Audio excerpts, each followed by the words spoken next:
rise for the pledge. I pledge allegiance to the flag of the United States of America and to the republic for which it stands, one nation, under God, indivisible, with liberty and justice for all. Clerk, please call the roll. Councilman Alvarez. Here. Councilman Cohen. Here. Councilwoman Eckhart. Here. Councilwoman Hudak. Here. Yay. Supervisor Hay. Here. Notations of the exits in the front and the rear and electronic device, please put it on vibrate. Tonight, we're going to start with a public discussion on the Brewster Library bond referendum. Gina, would you like to introduce who's here to represent you and the rest of the board in your presentation? Sure. So from Gina Lopez Well, over you got two choices. If you want, you can lease my PowerPoint presenter. I'm leasing. I'm just gonna really turn it. No, I'm only kidding, leasing. You need I'm going the to money. second, by the way. We open the meeting. But she Either, has to speak at the mic. Just speak at the mic. either you can, there's a mic there, put it on, and you can stand, or you can go over here by the podium. Your choice. Because the people at home won't be able to hear. Okay.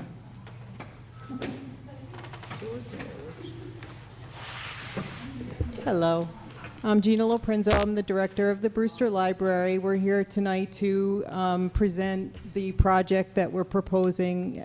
As most of you hopefully know, we're going to have a proposition on the ballot November 7th. So we're working with the architectural firm of Butler, Rowland & Mays, and Paul Mays is here tonight to do a presentation for you and answer any questions that you have. So I'm going to turn it over to Paul now.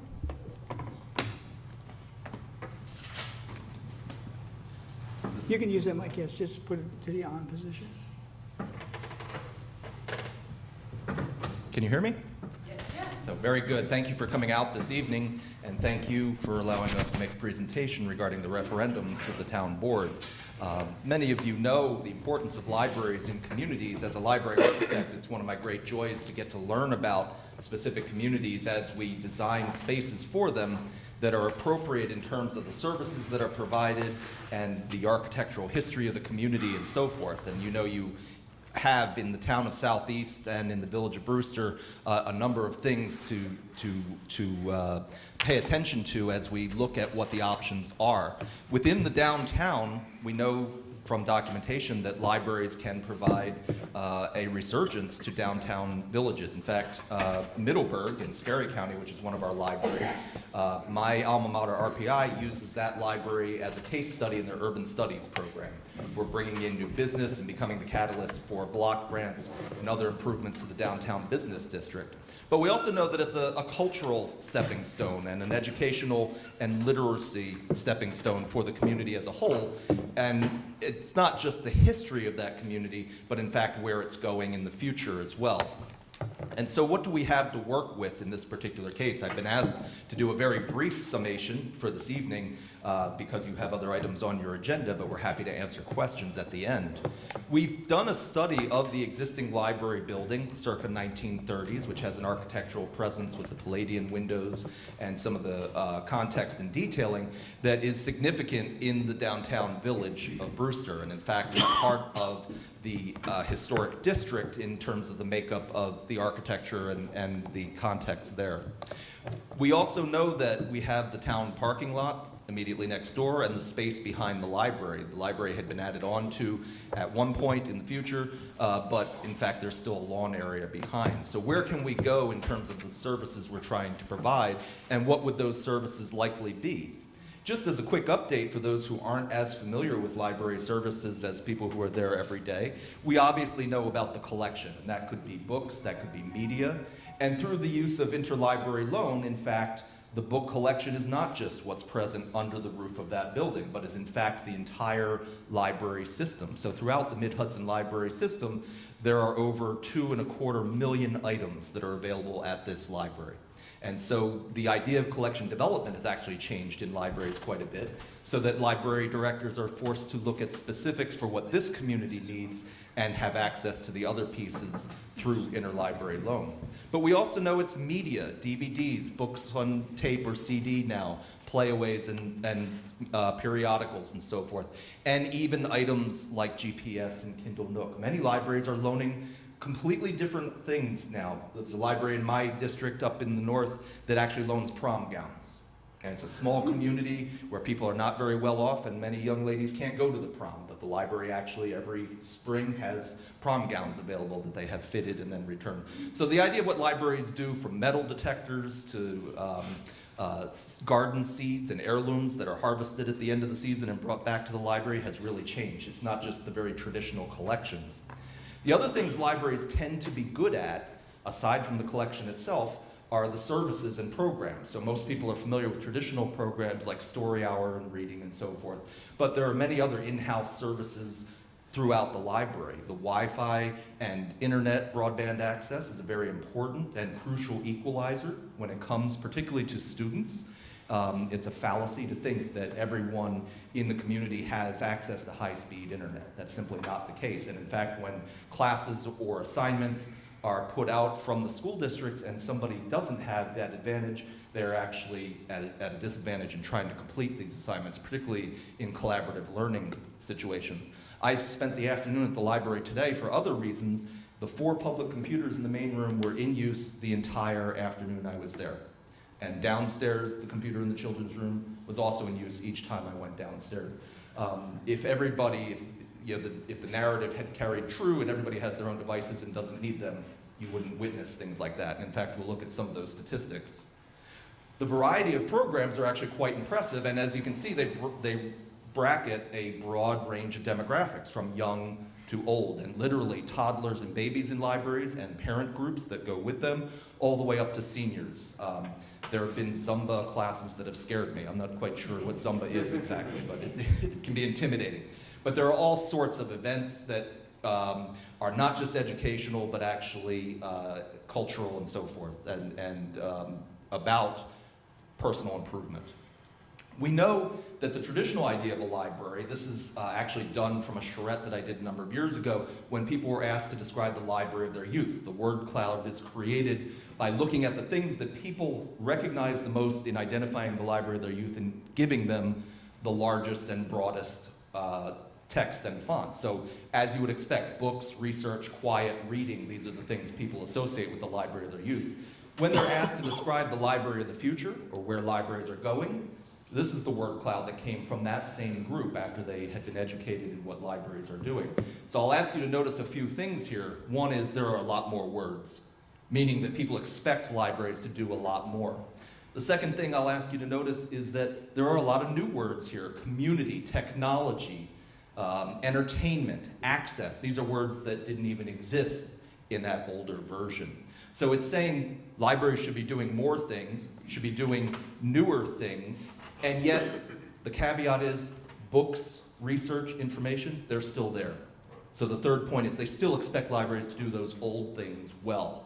And the interesting thing from an architectural perspective is that we're trying to do all of these things in a building that was built to do those things almost 100 years ago. So these are some statistics. We can talk about apocryphal ideas of who's been where and when, but we saw more than a 10% increase just in the last year, from 44,000 and change to 49,000 visitors in 1 year. Wi-Fi access increased 119% from 2015 to 2016. And you can see that the programs and events, all of these are carefully calculated because Gina has to actually submit them as part of the annual report to the New York State Division of Library Development and State Education Department. Went from 4,866 to 7,486 individuals, and from 642 programs to 804 programs. Again, substantial increases in all of these categories, pointing to the fact that the library is doing tremendous service to the community in a building that actually was designed nearly a century ago. The one space and the one area that the library can actually use to do some of these more innovative programs or create larger groups and sessions that involve collaborative work is this simple 15 by 20 foot space with some folding tables in it. It's also the storage area. It's heavily crowded. It's not appropriately lit. And in fact, as somebody with allergies, it's not a great place to spend a lot of time either. It's in the basement, it's damp often, and it's not an ideal space. And in fact, we know it's always crowded. So most programs are packed. There's no place to do a lot of things in the libraries due to lack of space, not due to lack of interest, but lack of space in the building. There are programs that have to be held after hours or before hours. So actually up in the main reading room, the historic reading room of the library, where, for example, an exercise or Zumba class takes place or Mahjong, these things have to take place when the library is closed because there's simply no way to accommodate them when the library itself is open and the collection is being browsed. So just a small list, and these are a few examples of groups who couldn't be accommodated, who have specifically asked for space in the library to provide for their functions and couldn't be accommodated because of lack of space or because the spaces were simply overbooked.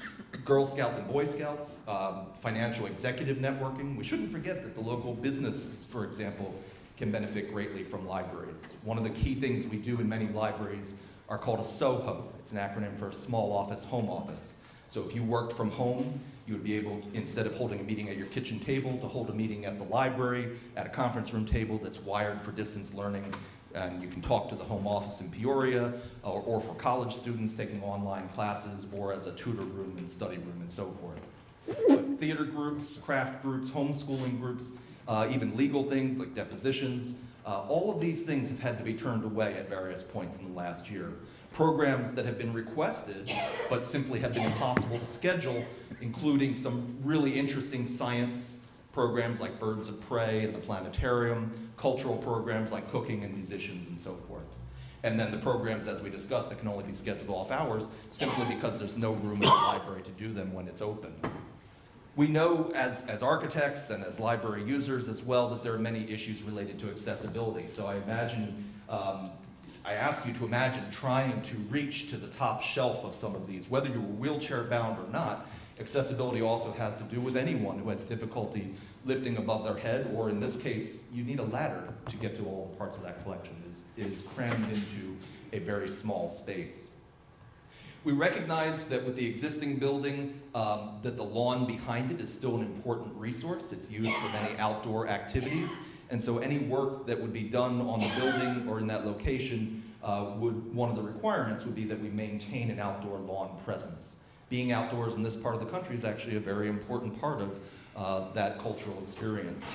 The Memorial Plaza that's immediately adjacent to the library, this is the plaza that's being created as a Phase 1 project, which is being funded through a New York State Division of Library Development grant and matching funds by the library to redo the ramp, which is currently corroded and rusting, and create an outdoor plaza area as well as underneath offices and storage areas for the existing building. That's being done as Phase 1.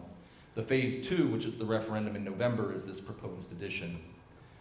The addition will involve the reworking not just of the space that's being added on, but the existing space. It would involve a complete restoration of the historic reading room, which is the original 1931 part of the building, and in fact open it up with open seating areas around the fireplaces, quiet tables, media and technology, and the circulation desk would be able to supervise this space. We would create a new accessible entry at the existing vestibule, as well as the plaza entry, which is where the current ramp comes in. The location of the desk allows us to supervise all parts of the building, and in fact, now we have adequate staff area when we infill this small alleyway here. So we're reworking the existing, right now the end of the library is here, and this part's the addition. But all of this is existing, it's being reworked. We see accessible restrooms, an elevator to connect the 2 floors. Anybody who's been in the building and gone from floor to floor knows that it's a tight, narrow, and winding staircase. So families with strollers, for example, or somebody who is mobility challenged has no choice but to leave the building and go out and down and around.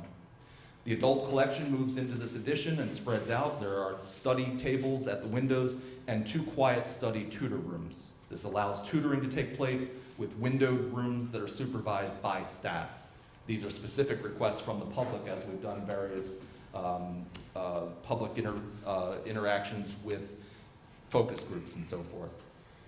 On the lower level, the existing door remains. This is the space under that plaza, so it's the Friends conference room moves out to this space. There's an office down here, and as we come in, we have a gallery and the children's collection. Right now, the children's collection is all in this space here, so you can see the children's collection has grown. Again, a direct response not only to the circulation statistics, but the program requirements that the children's department has had. A young adult or teen space that is observable and supervised by the children's staff as well.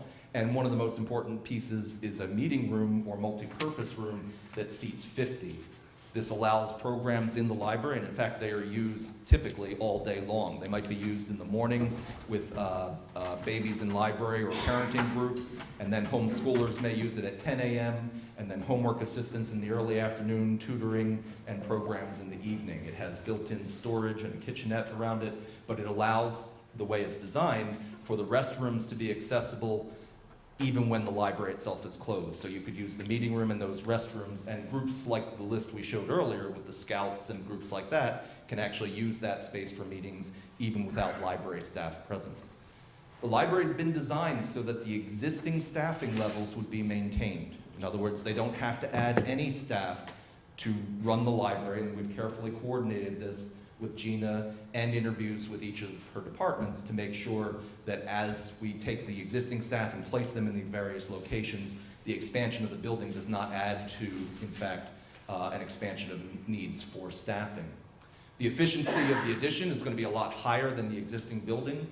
Current budget levels have allowed them to run under budget when it comes to the ongoing operating costs, and according to the preliminary calculations we've done, essentially that would be a wash, that the addition would bring us up to basically where the current funding levels are in terms of operation costs. The only caveat to that would be potential salary increases over time for staff.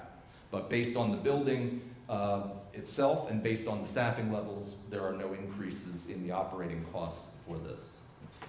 In terms of architectural context, again, we mentioned the historic building and the way it fits into the main street. The idea is that we would not in any way intrude on the original facade of the building, and in fact, it would maintain that full business district along the main street. This is the plaza area with the offices below. This is the original addition, and then this is the new addition. So care was taken in terms of the lines and the patterns of the building and massings of the building to fit with the existing. The overall costs for the project, which include both hard costs and soft costs. So we've looked at site work as well as building system repairs and renovations within the existing building, as well as building envelope, all the roof and wall systems that keep the weather out, and the addition. Those costs total about $2.2 million. And then with contingencies, anyone who's worked on an existing building knows that we need to make sure we have money set aside when we open up walls or dig in the ground for unexpected things, as well as soft costs like hazardous materials remediation, various design fees, the testing, and so forth, and a clerk of the works to oversee the construction. The total is 2.938, which is the amount in the referendum. So what does this cost the taxpayer individually as we look at those numbers and spread them over a 25-year debt service, which the attorneys and the bond counsel have told us is the most appropriate for this particular project? If you have an average single-family home with an assessed value of $350,000, that turns out to be $24 per year or $2 per month, or for the pedantic 46 cents per week. That would be the cost to do the additions and renovations and upgrades that we just discussed very quickly, of course. These numbers are based on the town's 2017 budget, the current property assessments, and the estimated bond interest rates. Obviously, that will come out in the wash, but these are provided by professional counsel. This is determined by the bond counsel. So some of the improvements we might expect to see, and these are just samples from other areas, other libraries like Saugerties that we've done, Moffett Library in Washingtonville, we're building Highland Library right now, are circulation desks where staff efficiency and patron service, you call them constituents, the school calls them students, we call them patrons, they're all customers. It's a customer service business that the library is in, and providing information, technology access, and so forth. The restoration of historic finishes, this is actually Kinderhook Memorial Library up in Columbia County, but the nature of the historic parts of the building are important that we maintain and actually provide good stewardship for the building as a part of the history of the town. The creation of quiet reading areas, spaces that people actually own. This is in Saugerties. This is a place where on Thursday mornings you don't go there because the knitting ladies sit there, and that's their space, and they will kick you out of that space because that's theirs. We love that kind of thing. They actually feel that ownership. It's a safe place in a community.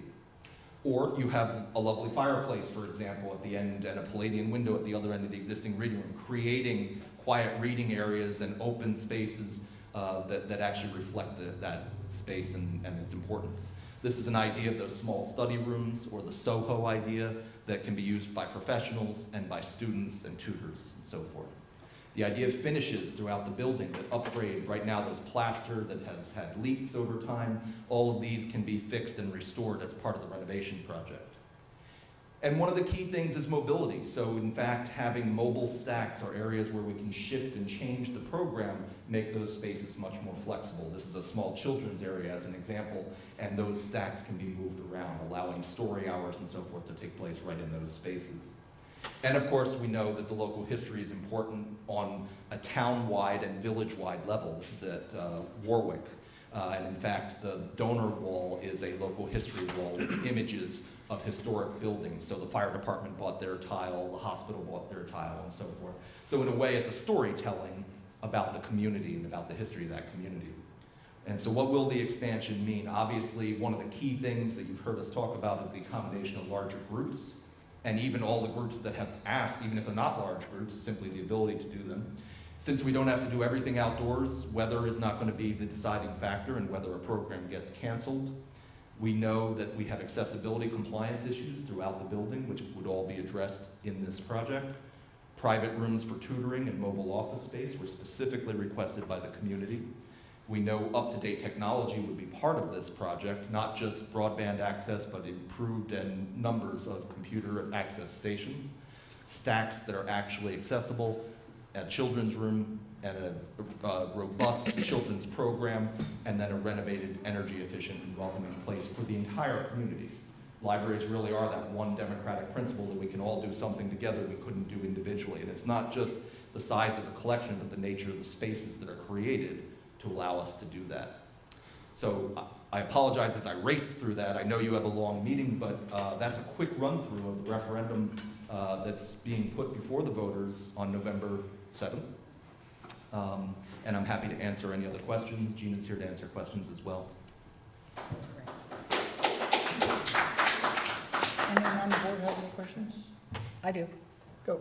Okay. The $320,000 per year, which you said would remain the same, is that for the foreseeable future? I'm just kind of looking, because I think it's really wonderful that you did the research, and it was an excellent presentation on that there wouldn't need to be staff added, because that's always a concern. So is there any kind of projection about how long that $320,000 will be enough money to run the new library? I'm not sure, when you say 320, are you referring to this 350,000? No, No. right now, the Talking about town something. gives, Oh, the town The budget, operating. Oh, So, I'm sorry. I'm Okay, I sorry. wasn't aware of which. sorry, And we actually. If you would just pass the mic yeah. to Gina, please. Oh, I'm sorry. So we actually get money through the county as well, so our Right. operating budget is actually more Right. than that amount. But, and my trustees can probably, add to this, but it's hard for me to say, what year we would need to go for additional funding. Right. We've been at level funding since, I believe, 2011, when the 414 vote went into effect. I don't know how long a library would be expected to stay at level funding. No, I just wondered if there was some, I'm not holding you to it, just if there Yeah. was some kind of Do projection, you have something to add? you know. I was going to add one, I'm sorry. In my experience as a library architect as well, and a library board member and a library system board member, the single largest operating cost is the staff and staff Correct. benefits, way above and beyond any of the fuel costs, the electricity costs, and so forth. So having said that, one of the key issues was to design a building that would allow for its staffing with the same levels as we discussed. So in that regard, it would remain relatively level. Now, obviously, if fuel costs increase over time, that might change. And presumably, as staff either step increases or COLAs or cost of living adjustments. Right. But given that it's been level for 7 years now, and that the numbers that we're projecting within this don't call for that in the next several years, because we would basically be using operating costs that are already budgeted, as well as staffing levels that are already budgeted. It would be several years before anything like that. And so that with the new building and the envelope and work that's being done, the energy costs would probably not go up substantially, is what? That's correct. They would go up within the levels of the budget that's already set aside. Obviously, it's a larger building, and as Yes. efficient as it is, it will still have some cost to it. But as an example, we're looking to improve the efficiency of the existing mechanical systems. LED lights and occupancy sensors and so forth, which would reduce electricity usage and so forth. So yes, it would be larger, but it would still be within the budget that's been established. And- Oh, one more thing from Jim. Right now, staff is at the library early in the morning on Tuesdays and Thursdays, even though we're not open until noon. We have programming that we have every Tuesday and Thursday morning, so that's why staff is there early. So they're actually getting paid, but the library isn't open. If we had the room to have those programs in a community space, not out in the library stacks or in the areas where the public is, we could open the library at 9 Right, because o'clock you're on there those. anyhow. And So we that- wouldn't need to yes. add staffing, because as I said, we're there Right. in the morning So it doesn't anyway. even increase hours. While I've got you, Gina, please, on the Wi-Fi access, or it was 119% more as far, were computers added or library hours? I mean, there was a substantial increase. The Wi-Fi access is actually people coming in with their own devices and Okay. accessing our networks. Okay. So what we have is called an Arrowhive router, and it actually gives statistics through the Mid-Hudson Library System, and they give us a number. So it's actually very accurate, however many people are coming into the library and accessing the wireless networks. We have more accurate figures since, I believe, 2015, since I got there, 2014, because we've installed these routers, we're able to see exactly how many people are accessing, so those are very accurate. So that was a figures. huge jump, Yes. huge. Yeah, Okay. we see a lot of people coming in with laptops, sitting at the tables, using their own devices. The kids now have Chromebooks Right. through the school, so if they don't have Wi-Fi at home, they're coming to the library with their Chromebooks and using them there. So Wi-Fi access is a huge service that we Right. provide right now. And so the library hours would stay then, which you just discussed, would stay the same, only you'd be able to be open to the public. That's the So, plan okay. at this point, yes. Okay. Just two quick questions, and I think these are for the architect. How large is there's kind of a terrace, I think, is that what it's going to be with outside? The Is it- plaza area is plaza, yes. taking up the space, it's right here. It's where the Yes. existing ramp is, and there's a concrete and asphalt pad below it. So what is expected to go on? The piece I saw had tables and chairs. Right, we would have tables and chairs And out so, there. and what, just roughly, what are the dimensions of that? Do you know offhand? 15 by 30, Okay. give or take, that'd be 450 square feet, Okay. it's roughly. Okay. that, yes. And the one thing I find that we get requests, I hear the most when I'm out talking to the public, is that, and I know they're going to be tutoring rooms, but smaller rooms for meetings. Will that be offered more, or is it really just the 49 seats, or the 50 seat Well, auditorium? as I mentioned, there are two small conference rooms here, the quiet study rooms, that would seat 4 to 6 people each. Okay. And then downstairs, the Friends Conference Room would Right. seat 12 to 15. Okay. And then the meeting That's the space, 50. 50. So there's a variety of spaces that could be chosen appropriate to what somebody needed to use it for. You wouldn't give 6 people a 50-seat meeting room, for No, example. okay, because it's kind of that in-between where the things I hear are meetings of 12, and Right. that's what's. So this space, which is going under that Yes. plaza that we just discussed, would actually seat 12 to 15 people. And then what's happening to the room that's used now for meetings? Right, it's It's the essentially purple- that room moved to here. That room right now is basically in So there this won't be an location. additional room, it'll be that? It'll be that room moved and better apportioned. It'll have storage that's enclosed and locked, and be set up as a meeting room rather than a storage room with some tables in it. Okay, and one last question. I think it's fantastic that you'll be able to access the auditorium or the 50-seat area. And you can close, the rest of the library will be locked so that people won't That's leave correct. staff there. It's set up so that the library proper can be closed, Okay. and only the meeting room and the restrooms would be accessible at that time.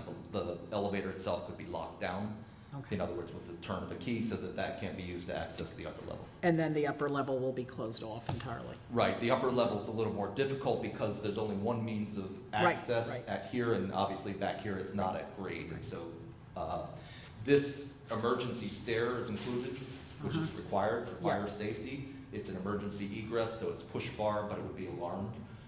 And that's, the staff can override that alarm to go up and down the stairs themselves, but the public would typically they wouldn't be able to use that after hours. Okay. All right, thank you very much. You're welcome. Else on the board? Public, if you mind, come up to the mic, please. Or pass it around. Okay. Speaking of the Wi-Fi. Name for the record, please. Yep. Name for the record. Oh, Donna Relier. I don't, is that on, sir? Yeah, that's on. Okay. Doesn't sound like it's You can speak over here. on. Speaking of the Wi-Fi, is there any provision in there to add more workspace, to add more computers? Yes, if you look in this location, there are 8 computer stations shown there, as well as downstairs in the children's room, there would be computer stations as well. So right now you have, There's 4 upstairs, 2 downstairs. 4 So upstairs. we'll be adding 4 more in the adult rooms. so we'd essentially be doubling the upstairs. And what I meant to say earlier when you were talking about the Wi-Fi statistics, that they differentiate from the computer usage statistics. Right. They're relatively flat simply because they're used all the time. They can't be increased because those 4 computers are essentially in use whenever the library is open. The Wi-Fi is personal devices that come in, as Gina said. We also have 8 laptops that we have in the library. Yeah, you got it. I'm sorry.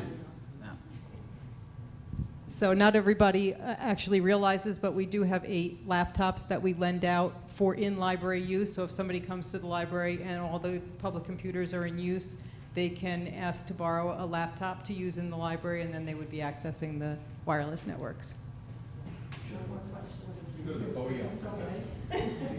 What programs do you have planned for adults? I see a lot of things going on for kids and teenagers, which that's another question I have. How many teenagers actually come in the library? Because quite honestly, I don't remember seeing a teenager in there in years. Yeah, I don't know. But anyway, I want to know, I see a lot of stuff for kids. Right. What are the plans for adults, for programs and maybe book signings or whatever?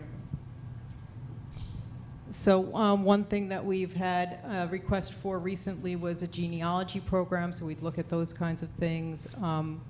We have a lot of financial seminars that we could have, things like that, elder care, things that we've had in the past, but we have defensive driving for adults every quarter.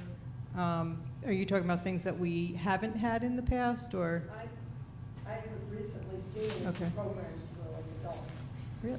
Like they used to bring authors in on a Sunday or something. I'm going to have to ask you to kind of stand so the public can hear. These are questions everyone wants to have answered. I'm just wondering, So- maybe someone can go to the You could go podium? there and That'd be you great. keep the mic. We're always open to new ideas for programming, so anytime anybody makes a suggestion, we put it out there. We look for people to do it if we don't have the staff that can do it. Right now, we have knitting going on. Trying to think what other programs we have for adults on the calendar. I don't have it in front of me, but our calendar is online for anybody who wants to look at it. It's pretty full right now. As for teens that come in, they come in after school, and as I said, they use the Chromebooks in the library. So you may not notice them because a lot of times they're in the back room where, okay, the picture's not up.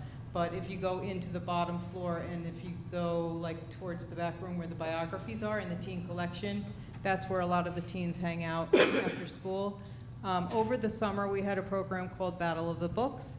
It was for 6th through 9th graders, and they're kind of teen tweens.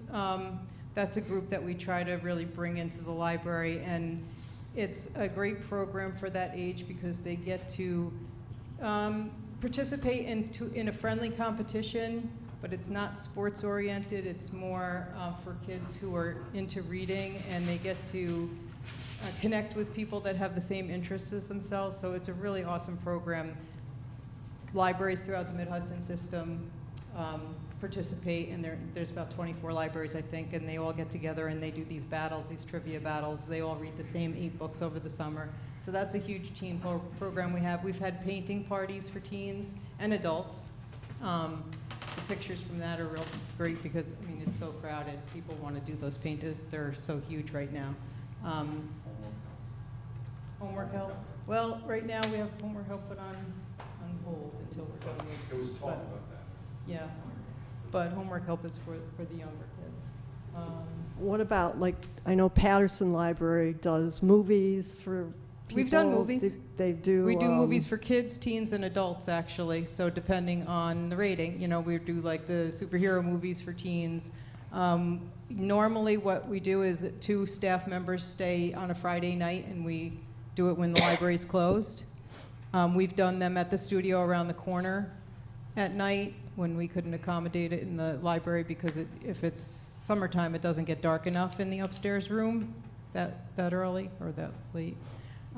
We've had adult movies in the afternoons that were not very well attended, but if we had a theater space like that or a program space like that, maybe, you know, more people would come to it. Well, that I will tell you, I don't even know about that, so maybe it just wasn't advertised enough.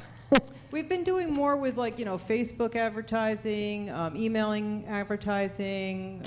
We're posting flyers in the post office now, trying to get the word out more, you know, even word of mouth that people, it's a problem with libraries that people don't realize the services that are provided. They don't realize what we are putting out there. So tell your friends. Well, in this plan, is there any thoughts on, you know, like the adult room is getting moved, but is it going to get expanded, and will there be more adult books? Yep. Like more current books coming in and? Paul can show you where the existing collection stops now. It's just a small area that if you see next to the, can you, okay. Currently, the entire adult collection is in this space right here. The circulation desk is roughly there, but that entire adult collection is here. You can see that the adult collection space almost triples in size. Now, having said that, the existing condition is such that it's crammed together with inadequate aisle widths and they're too high. So while this is 3 times the size in square footage, it's probably about 1.5 times the size in terms of collection space because we have to obviously provide adequate aisle widths and lower stack heights. But yes, the adult collection is something that was specifically addressed and in fact couldn't shrink much just based on statistical information about communities. Your community is about 18,000 people. If you use the roughly, very rough for upstate New York, 1 square foot per person in your chartered to serve area, this building is less than half, even after the additions, the size of that sort of rule of thumb. Now, you don't design buildings by formula like that, but having said that, there aren't too many things that could shrink comfortably because the collection would be too small, for example. But it's an excellent question. The collection itself, the traditional collection, has not been forgotten. The technology and access has not been forgotten, but one of the most important features is the flexibility to provide the other programming that even you were asking about. And I suspect, based on experience as well, part of the advertising problem for it is that there simply isn't a good space for it now. You know, it's trite to say if you build it, they will come. But having said that, when you actually have a space that can accommodate true programming like that, or right now the teens do all their work in this little space here, which is probably why you don't see them very often when you're there. Now they're sort of front and center, and they're given a place of importance. So, Okay, thank you. very welcome. Want to come up to the mic here, please, if you would? Or you can take the portable. Yeah, Gabriel Montanaro. This is really low. I found the presentation to be edifying, filled in some gaps for me, and compelling. I am one of the lucky 26 of Southeast to be in this room tonight, so I'm wondering what your plan is for outreach for the community up to voting day to get a message across about what's going to happen if this passes.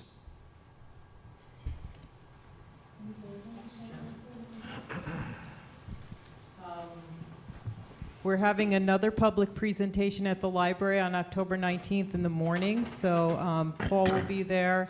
It'll be a lengthier one because we have approximately a 2-hour window before the library opens. So I'm encouraging everybody We to didn't come want to take that. 2 hours of your time tonight. Thank you. I would suggest also maybe going to the Village of Brewster trustee meeting, maybe so that they know what's We going can on. absolutely do that. We're also trying to get it out there on social media as much as we can. Articles in the paper. There's a pamphlet back there. Thank you, Paul, for pointing that out. There's a pamphlet back there for anybody who, wants some of this information in writing. And also on our website, if you go, there's a link now at the top of the page that says Library Expansion and Renovation Project. So there's information on there, so you can point people to that. And of course, my email and phone number are on there, so anybody can come to me with questions. I'm Michael Kahn. I'm on the Brewster Trustees Board. And I'd recommend those of you who are social media savvy to tweet or Facebook or LinkedIn or whatever it is you do, just get the word out as well, because that's how your friends who are in the area will hear. And Brewster Library has a Twitter account too. Yes. So you'll be tweeting on that, right? And did you say anything about the newspaper coverage that's happened already, and what else might be covered? Yeah, there were a couple articles. Hamlet Hub has been covering it. Village Matters newspaper. So and there's been articles in the other local papers. So. Can we put the October 19th meeting on the town website? Because I know I was speaking to some senior citizens, and they were saying that our having these meetings at night, a lot of senior citizens don't feel comfortable driving at night. And that's exactly why we wanted to have one, Right. during the day as well. So Is there any That chance? one's in the morning. Correct, 10:30, right. 10 o'clock. 10 o'clock. So I was just wondering if we could put as an informational piece on the Southeast website. For what? That would be To great. say that October 19th at 10 o'clock, there's going to be, Forward us whatever Yeah. you have, and we'll Okay. put it on the website. yeah, because that would be good. There were a lot of senior citizens who wanted to be at this meeting and really couldn't do it because now it's dark at night. Right. Will do. You're welcome. You have the renderings up on the wall too. Yes, if you drop by the library, there's large drawings of what Paul has up here on the slideshow. There's 2 by 3 drawings, so you can really take your time and look at them and ask any questions of me while you're there. Can I just ask, when you had the groups, can you go back to that slide? There were groups that could not otherwise be accommodated, right there. Is that what you've actually experienced? Yes. Groups, Girl Scouts, Boy Scouts saying, can we meet, or quilting, or craft groups, or are these, so all these groups, people have said, have come to you and say, can we use the library? And At various times since I've been there, yeah. how long you been there? I apologize for that. Almost 3 years. It's going on 3 years now. You have someone behind you with their hand up?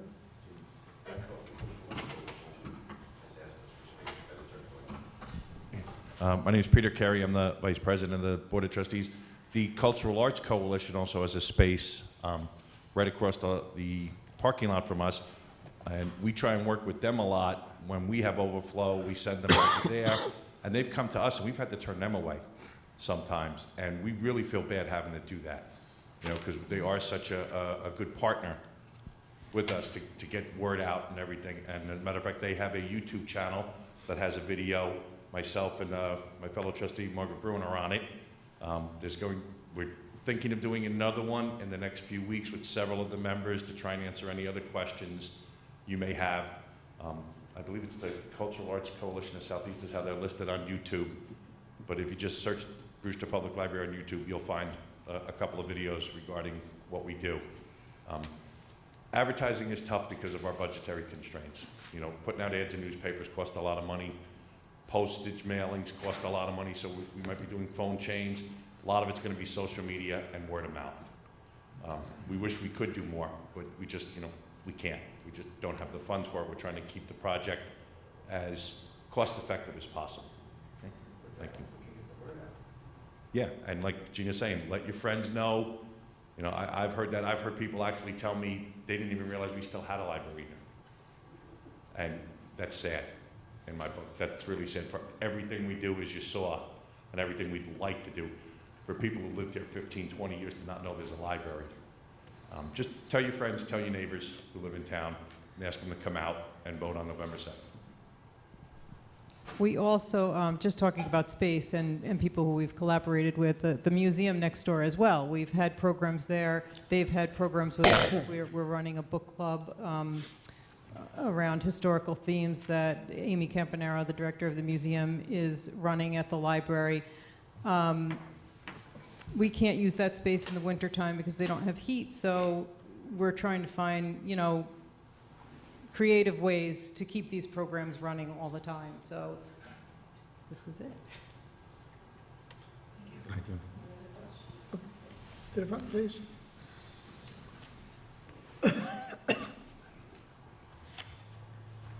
Hi, John Lord. I wanted to know, have studies been done to see how, if this passes, which I'm hoping it will, how long this configuration will be usable, and you won't have to come again for another expansion. And then another thing, the plans as they exist now, is the footings and the architecture designed in a way that you can expand and add onto it, so that other architectural plans or engineering won't have to be looked at? Thanks. Those are some excellent questions. The first question regarding the flexibility of the space and how can it be accommodating for future changes in library design. I'm asked that question as a library speaker often. What is the future of libraries? The answer is obviously we don't have a crystal ball to see everything, and so the key when we design spaces is that they be flexible enough that they can adjust as time goes on. So what you can see is that the structure in this large addition has a broad open space, meaning we can adjust and change things within that area without making structural changes to the space itself. Therefore, that flexibility is there. The original historic building wouldn't be changed because of the stewardship issues, but even downstairs, these are now larger open spaces. If you've been in the library lately, I apologize for not having existing drawings up there, but you can see it's actually a series of cramped small rooms that don't have much flexibility, which is why the stacks have grown to 7, 9, 12 feet, simply because there was no room to grow outward. Your second question about future expandability is an interesting one. We always design these in such a way you can see the amount of glass along this wall, which is true upstairs as well, which allows us to expand out that way using the existing masonry openings and therefore not having to demolish a wall, but it can expand in that direction. The one caveat to that is that the concession that would have to be made to continue the expansion to the south would be giving up more lawn. So right now, based on the budget, based on the minimum programmatic requirements we were trying to accomplish to meet the service goals here, this was a good compromise in expanding here and leaving this lawn. At some point in future, it may be the case that more additional space would be needed, then that would be the area that would have to be sacrificed in order to accomplish it. Since that is the property, essentially, this is the property line, it's this long rectangle with one little, as you know, lot change that just occurred in the last month that allowed this plaza deck to be built. But excellent questions. Yes, it does allow for future expansion should that become necessary. Given the collection area here and the number of program spaces, though, that's something we try to anticipate in terms of collection size at least 20, 25 years in the future. You're welcome. Tony, could I ask a quick follow-up on that? Because with the village plans going up, would this be structurally sound to build up in the back, or you would build out? That's also an excellent question. It would be a better idea to build out, and I say that from a staffing perspective. Typically in library design, when you get up to 12 or 13,000 square feet, we say it's better to expand horizontally because of the implications for staffing on various levels. When you get beyond that, you may as well be another level up because it's so large. They're already at 2 levels, Right. so we had that to deal with, but going up would be difficult for the staffing reason, but I would also argue one of the potential issues would be this original historic building, the guidelines of the national parks and state historic preservation offices are such that additions shouldn't dominate the historic building. So if we kept going up here, we would be creating this small little original building with this giant behemoth behind it. So I would exercise caution there. It's not impossible, but it's... And on the backyard, are there any plans for terrace or anything, or at this point it will just stay as a backyard? Essentially, it has a charm as a lawn area that allows them to put up tents or do outdoor programming or put benches out as necessary. That's certainly something we've done, amphitheater-type areas in the back, or story hours, or secret gardens and so forth. Obviously, we want to keep the budget at a maintainable level. So if we address something like that, it would be likely done as an alternate, meaning that the basic project is this. Okay. We would get a price for it and see if it's affordable or not. To create what you just said with the backyard. To do something beyond Right. the lawn area. Right. That's not a bad idea, but in terms of affordability, the most important issues are the spaces that we've identified here. So we might come up with an idea for it and then see if it's affordable. And you do have the seating area that will be outside up. That's right. This seating area was chosen because it improves the entry to the library from that narrow bridge, but also because it's easily supervised by police patrols and so forth, as opposed to something in the back of the building, which could potentially be an attractive nuisance. And I have one last financial question, only because we face a very tough budget this year and breaking the tax cap. So my question is, what kind of fund balance, and I don't think you can answer this one, but somebody probably can, after you have to, I know, match a large grant, so what kind of fund balance is left for the library? After the Phase 1 project is done, you're talking Yeah, about? how much is that phase?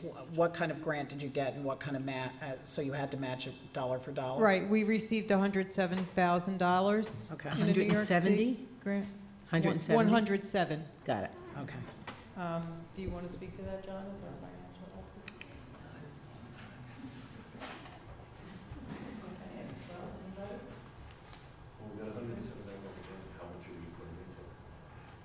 I think judging from the costs of the project, we would probably still have, because when you get a grant from New York State, you have to prove that you actually have that money before they'll give you that money. Right. So we had the money to do the entire project, so that 107,000 would potentially be back in the fund balance. in the- Right, so you have to match this grant or not? I'm a little confused, I'm sorry. It's basically, Want to give them the mic? Thank you.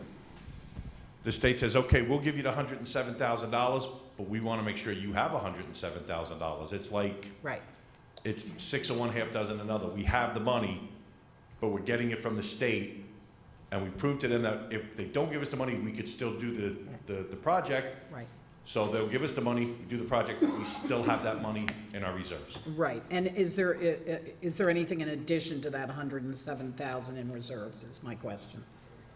So essentially, what's in your reserves? Yeah, exactly. Yeah. I don't have the financials right now in front of me. No, that would pretty much be it, the 107, John? I'm not sure what the question is. The question is, What's your current balance of reserves? Regardless of the 107? Yeah. Well, take out the 107. Yeah. What do you have in your reserves? That's what we're asking. Right. If you can get back to us, I guess. Yeah, I think it's have important, to. just because we have to be so careful with our we reserves. are going to have to get back to you on that. John doesn't have the records with them. We have the 107,000 and a little more for, I guess you'd call it a rainy day fund in case, but we've been going through that the last couple of years just with maintenance of the buildings right now. With redoing plaster walls, we've had to redo the roof, we've had to put in a new heating system, 4 years ago? We had to put in a new heating Right. system. So while we're not rich, we're not starving either. We have enough to get by. Okay. If you could email me or the town board would be great. That information would be really helpful for us too. What are John your- John public. Devers will take care of that. You mentioned earlier about source of revenue. You mentioned the town, which we know is 350? 320. 320? 320. And how much do you get from other sources? How much do you get from the county and any other source? I believe, and without having the exact figures in front of me, I believe the county funding we get is about 68,000. Went up a lot. And then we get 9,000 and change from the schools. So our operating budget is somewhere close to 400, Okay, but how, 60-something from the county? 68,000. Do you know what the formula for distribution throughout the county is? I don't. I mean, if They're you- having their meeting right now. Yeah, do you know well, how I mean, much you're getting this I year? don't know, do they go by square footage? I mean, when you do this, will you get more money because you have more square footage? Do you have any idea? I don't know that. I'll try to find that answer out for you. I believe it's based on a formula of charter to serve population Yeah. size, probably. Population? That makes sense. When I was on the Reed board, I think that was how it was done. But, yeah, you might be getting more. You don't know yet, do you? Don't know. I don't believe we asked for an increase this year. I know you got a big one a few years ago. so, Right. Okay. If I could add one more item, I apologize for lengthening this, but the grant that we're talking about that's paying for this Phase 1, Right. this project will also be eligible for the same grant. Now, we couldn't put it into the financials because you simply don't know. It's a competitive grant with all the libraries in the library system, but it's very likely we would be applying again. It's an annual grant, so next August, we would be applying again to try and offset some of these costs. We can't responsibly say we expect to get Right. 50, 100, 150,000, but the library will be continuing and will be continuing to assist them to find other sources to fund things like that. There's also, obviously, we want to be reaching out for member items and other opportunities for the entire community and representatives to pitch in. Great, thank you. Does the current building and the proposed building have surveillance cameras recording as well? Inside, not Inside. outside. The current building. Yeah, the Yes. current and the future one, the expansion will have it as well? Yes, Yes. Okay. the IT. We have 4 right now, and I don't know that we've really talked about how many we would have in the new one, but We haven't gotten to that level of detail, but it's standard operating procedure to have both perimeter, exterior, as well as interior cameras in various areas. And right now, from what I just heard, you don't have exterior now? I'm sorry? Did I just hear now you don't have exterior or only Not interior? exterior, I don't think no. we should talk about security. Well, I'm just publicly. asking the question I if know, they have but the it. public doesn't need to know. Sure they do. Why? Well, I know if they're stealing the book, they're gonna get caught. But now they know they're not gonna get caught. No, they don't. They got it. Book loss isn't the I've biggest used problem. the security cameras. Yeah, yeah. I'll make sure it's in the budget. Nope, go ahead. That was it. I was just saying, I have used those security cameras for Okay. security purposes, so. One last. I have a couple of questions for you. Kathy Croft. The parking, increase in parking spaces, I saw on one of your previous slides, there looked like there was an increase. No, we're not touching the parking lot at all. So how many spaces, it's the town's Sounds like. lot. So how many spaces does the library get the use of, like are The dedicated to? the town owns that lot, so I'll have to, Well, after this is done, because we're gonna have 67 Main with the arts upstairs and the theater group, you know, there's gonna be much more room. We're gonna have to figure out how many you need. We have, what's that other place called? No, The hospital. Museum.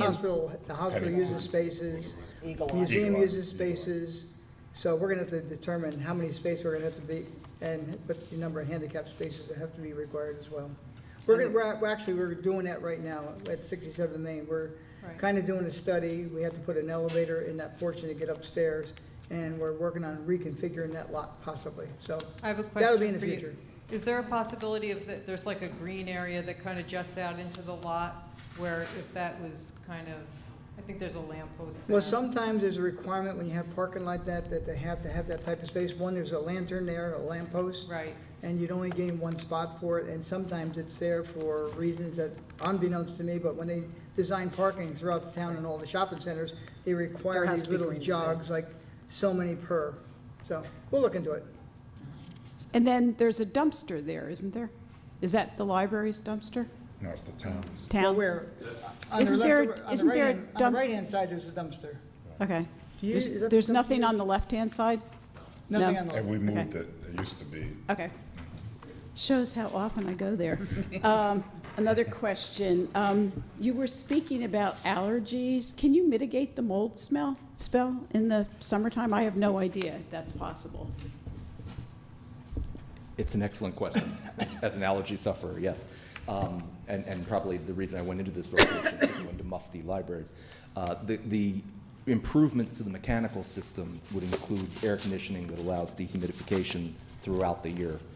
So a more sophisticated system with better controls that reduces the amount of moisture in the air, as well as the building envelope improvements that I discussed in the overall budget are about keeping water outside of the building itself. Right now, there are currently a few locations where either roof drain leaks or infiltration through the masonry exterior have created interior damp spaces. So those will be addressed to remove the source of water, and then a better mechanical system that addresses the issue of humidity control will take care of that, yes.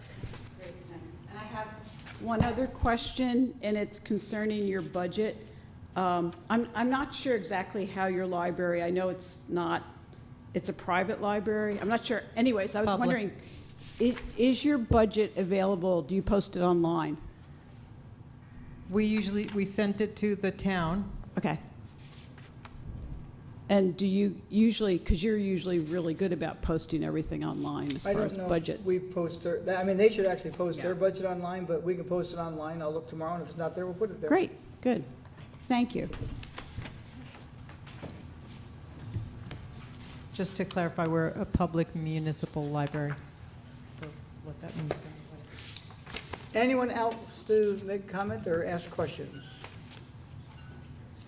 Seeing none, I'd like to thank you for the presentation coming this evening, and good luck. Thank you very much.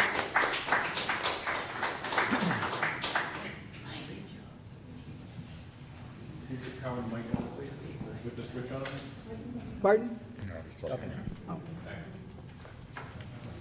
Okay. Next on the agenda is a work session for discussion on the 2018 town budget. Oh, you know what, you gotta wait. Huh? I wonder if they're leaving. Just- Yeah, but I gotta do something down there. We're just gonna be delayed for about a minute.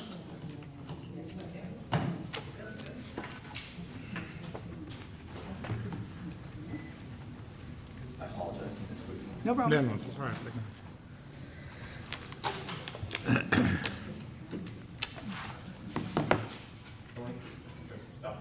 Yeah, for about, we're gonna take a recess for about 1-2 minutes. Okay, make a motion to come out of the recess. Second? Sec- All in favor? Aye. Okay, ladies and gentlemen, could you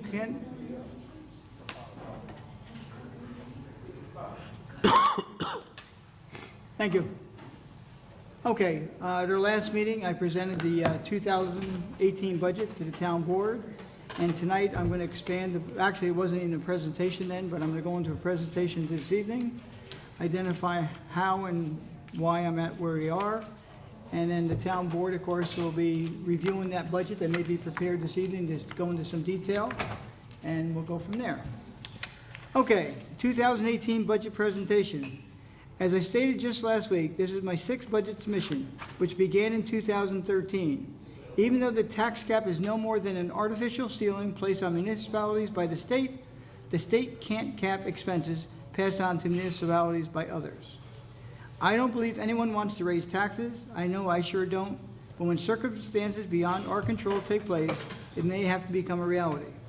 Let me explain why and how we got here, where this budget will take us not only in 2018, but the future, further into the future, and that is something that all budgets are considered.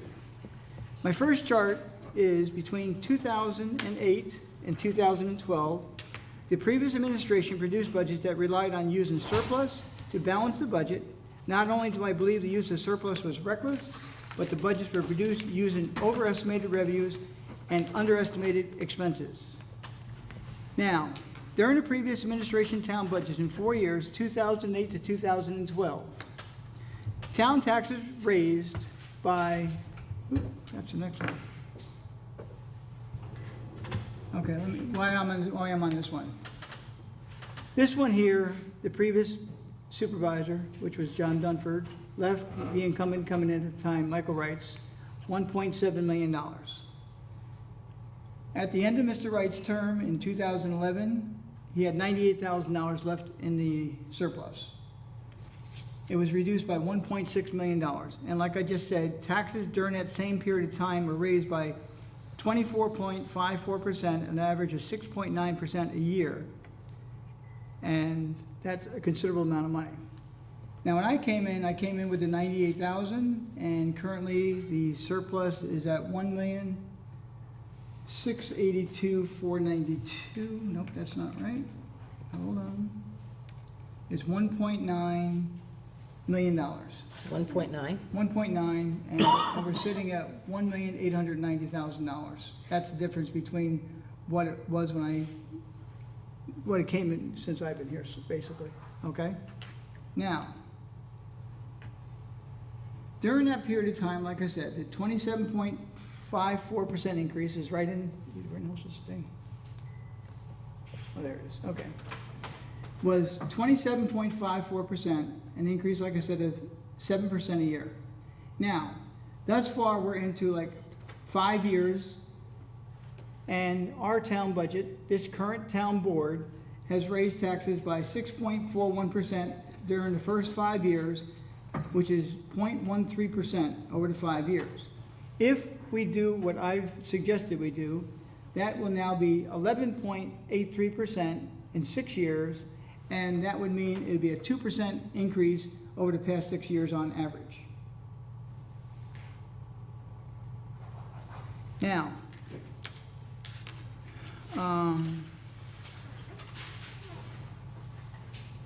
as I stated previously, the increase is due to circumstances beyond our control. And what that is the health insurance, which is the first item that we're going to look at here.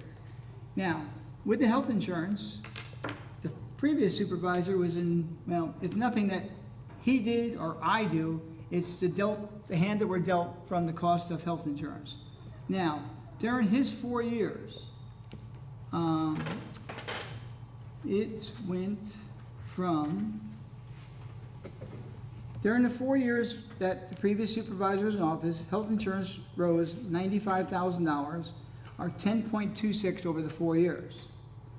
Now, what has happened in 4 years after that, which is why we all have been sitting here, it rose by $129,000, 17.35% over 4 years. However, last year it went up 10%, no, not 10%, 1%, and this year it's another 11%. So in the past 6 years, health insurance here will have risen $301,000, which is 25.99%, which is a substantial increase. Now,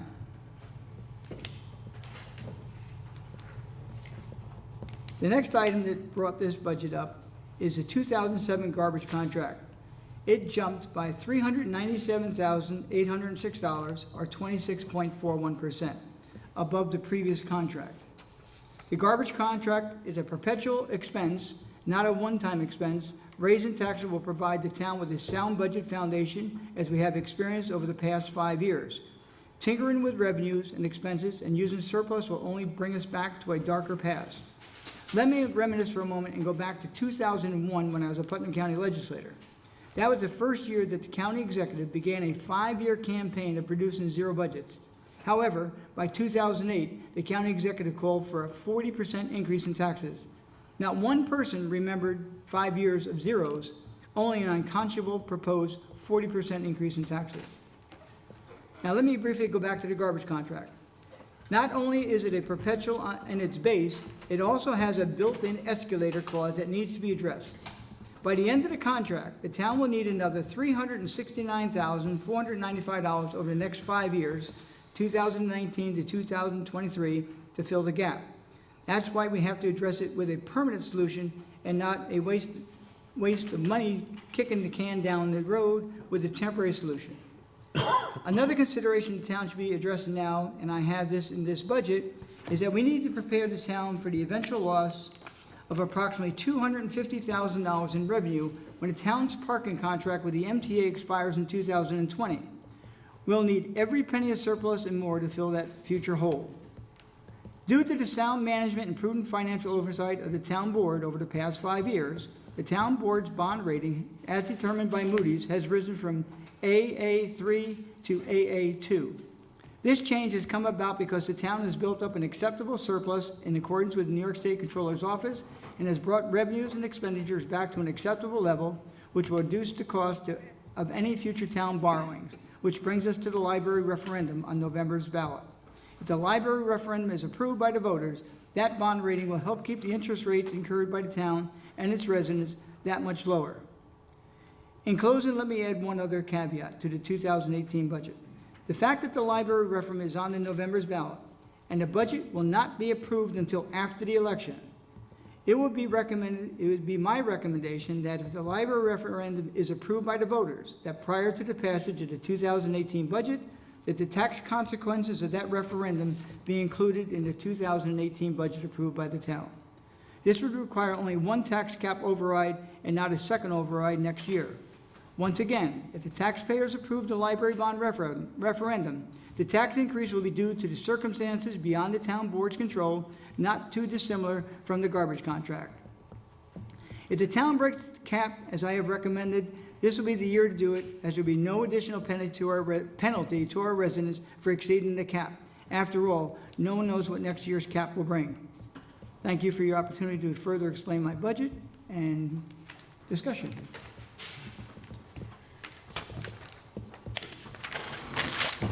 Based on those figures right there, Tony, then, what does that mean? What are we talking about if we have to raise taxes, not including Not if count- the not library, right, It exactly. would raise taxes, hold on, let me get my chart. Wasn't it $8 per? Well, it's $8 per family per year. But that's on a 315,000? That's only, again, my suggestion, again, if the referendum does fly, so let's not entertain that at this point in time. We have to wait for the election. Well, you would add, they said it would be $24 per year, so you would add 8 to that, so it'd be $32 per year. Yes. Well, that's based on a $350,000 house. Right, Yes, assessment, yes. so. And these are all, everyone's gonna pay something different. So Right, more right, and expensive, the $8 was actually based on 315, or was it 350? I think it was 354 was the number we Okay, got from so it's the- close enough, so, Yes. okay, but that would be the average. People will pay more or less, obviously. Edwin, if, with just ours, the increase would be 11.83%, which comes out to 2% a year over the past 6 years. And that's for the library. No, Without the library. just our With- town. Just I us. don't want to confuse the two, but I just want us to consider, if, in the future, if it passes, the referendum passes, we address it in this year's budget and not again next year, which will definitely break the tax cap next year if it's not broken this year. Well, I've reviewed the budget. I understand Tony's concerns regarding expense pressures. I looked at it, looked at the budget, gave it a hard look. And guess what? When you look at a lot of the lines, there's fat, and there has been fat. And that fat has contributed to the fact that we have surpluses, as Tony has said. But when you look at the actual spending on many of the lines for 16, well, let's say 15, 16, and part of 17, because we're almost done with 17. There is no doubt that you can eliminate in the budget what has already been budgeted, because it never happened in 15, 16, and 17. So there are zeros. What happens then is we still budget for the extra amount of money, which means, why are we doing that? Because we're at a period of time right now where we should not, and we don't have to bust the tax cap. Now, I don't know anything about what's going to happen with the library, whether or not it's going to happen, but right now, we don't need to do it. As far as I'm concerned, when I look at this budget, what we've done is we've reduced what I believe are the revenues and increased what I believe are expenses. I'm going to be asking our town accountant to do something for me. What I'm going to ask him to do is to take where historically we've always had zeros, and there's still been more in the budget, which of course have increased your reserves. It has increased our surplus to what I thought initially was 1.5 million, which Tony reported tonight is 1.9 million. That's what he said tonight. So we have those reserves. Now, of course, what are reserves for? Reserves are for the rainy day. Well, you know something? I don't think we're going to need the reserves for the rainy day, because I think that in looking over this budget, I bet that we can cut down what's in this budget. Because, for instance, for the highways, there's money in there for roads, to improve roads. We didn't use that money this year. So if we budget that same amount of money next year, what's going to happen is, in effect, what we budgeted this year that we didn't use this year adds to the reserves. So if we budget it again, because we're now going to say, well, let's do our roads, we already have the budgeted money. And you know something? If there is something terrible that occurs, well, guess what? Maybe the money that we have budgeted for the roads next June, we won't use all of it. But in effect, what we've done in the past, and what this town board has done, it has indeed built up those reserves. There's no two ways about it. 1.9 million in reserves. But I know that I can look at this budget, and I've already done it with a lot of tabs, and I'm going to outline it more specifically, where I bet that even just looking at that budget and cutting that fat down, that we're going to be able to not bust the tax cap with using the reserves. And another thing, as far as building up more contingencies, more reserves, this is a time now where we have to say, enough. We're not going to continue that. You know what it's analogous to, where you have companies that say, let's store up. When you don't take a sick day, you don't take a vacation, let's store it up. And then, oh my God, at the end of the day, that person can literally take off 3 months because they've accumulated so much sick time and so much vacation time. And my recollection is on that the town board, we eliminated that. We told people, you take it or you lose it. Essentially, that's what we're doing here. We keep on building up the reserves. Now, Tony talks about the fact that there's going to maybe be a loss of parking revenue in 2020. Okay, so that's 2020. Maybe we will. You know, to me, I think the contract is up. Willis could speak to that a little bit better. But you know something? We have enough in this budget where we can cut what we have, and we can add what we have in terms of the reserves, if indeed it comes to that. I don't even know how much money that we would lose as parking, and I don't even know how much we can negotiate with the MTA, who's saying that we're not going to have that money. But right now, I know we do not have to bust the tax cap for 2018. As far as what the library is going to do if the referendum passes, let's see what's going to happen. My understanding is we probably, when do we have to, Will, when do we absolutely have to pass this budget by? You had sent that around. 20th of November. Pardon me? 20th of November. 20th of November. So let's see what happens. But I think it is absolutely unnecessary to do this. I would vote against it, and I'm going to present all of what I believe is the fact. Plus, another thing that I'd like to do, I'd like to have something that makes it a little more understandable. What I think is, I'm going to also ask Ron Hund. Now, in the past, you know, it was great. We didn't bust the tax cap. We kept on building up those reserves. But here's what I think is necessary. And I'm going to ask a P&L statement summarizing all of the revenues and department summary spending for 16, 17, and proposed 18. Because when you look at this budget, it's a little daunting. We have lots and lots and lots of departments. But there's nothing that really summarizes it, so that you can look at a snapshot and say, oh, look, that's exactly what was, oh, look, that's exactly what came out. There were your revenues for the department, and there's your spending. So I'm going to ask Ron Hund to do that too. So, Ron Hund, I'm going to say, where we have historically never used that budgeted money, it's been 0 and 0, make that budget line 0. That's what I'm going to ask him to do. I'm going to say that. And where historically it's always been less. So we budget a certain amount of money, and in each year, it might not be 0, but it isn't anywhere near that amount. Well, then maybe what we'll do is we'll budget less. Because when you really look at the budget, it's sort of like it's almost an overlay of what we've done in the past. So we have zeros, but we still are budgeting certain amounts. We're budgeting oil for departments that really don't use the oil for heat. And that's great, there's no problem. Maybe one day they'll have it. It's an anticipatory action. But now is the time for us not to do the anticipatory actions, because we don't want you, or at least I don't want you, to be able to pay taxes for something that you've already paid taxes for so that it can go into the surplus. The surplus is 1.9 million. If we pass this budget, that surplus is going to increase more this year, I guarantee it, over the $2 million mark. All right, when Tony says we can't kick the can down the road, we can't kick the reserve can down the road. We can't keep on augmenting it because it's your tax dollars that are doing it. That's what's happening. So for the roads, we budget a certain amount. We didn't use it for the roads. We budget it again. You paid taxes on a reserve. We should have used that money this year for those roads. That's what we should have done. We shouldn't have sat there and said, oh, let's not do it. It'll add to the reserve, but we'll budget it next year. And oh, by the way, maybe next year we're actually going to do the roads. That's not what it's about. So I'm going to present to the board, Tony and the board, a more cogent explanation for all my little tabs. And then at that point, I hope that we're going to consider the fact that I do not believe, nor do I think the taxpayer wants to bust that tax cap. I don't care if it's $8 extra.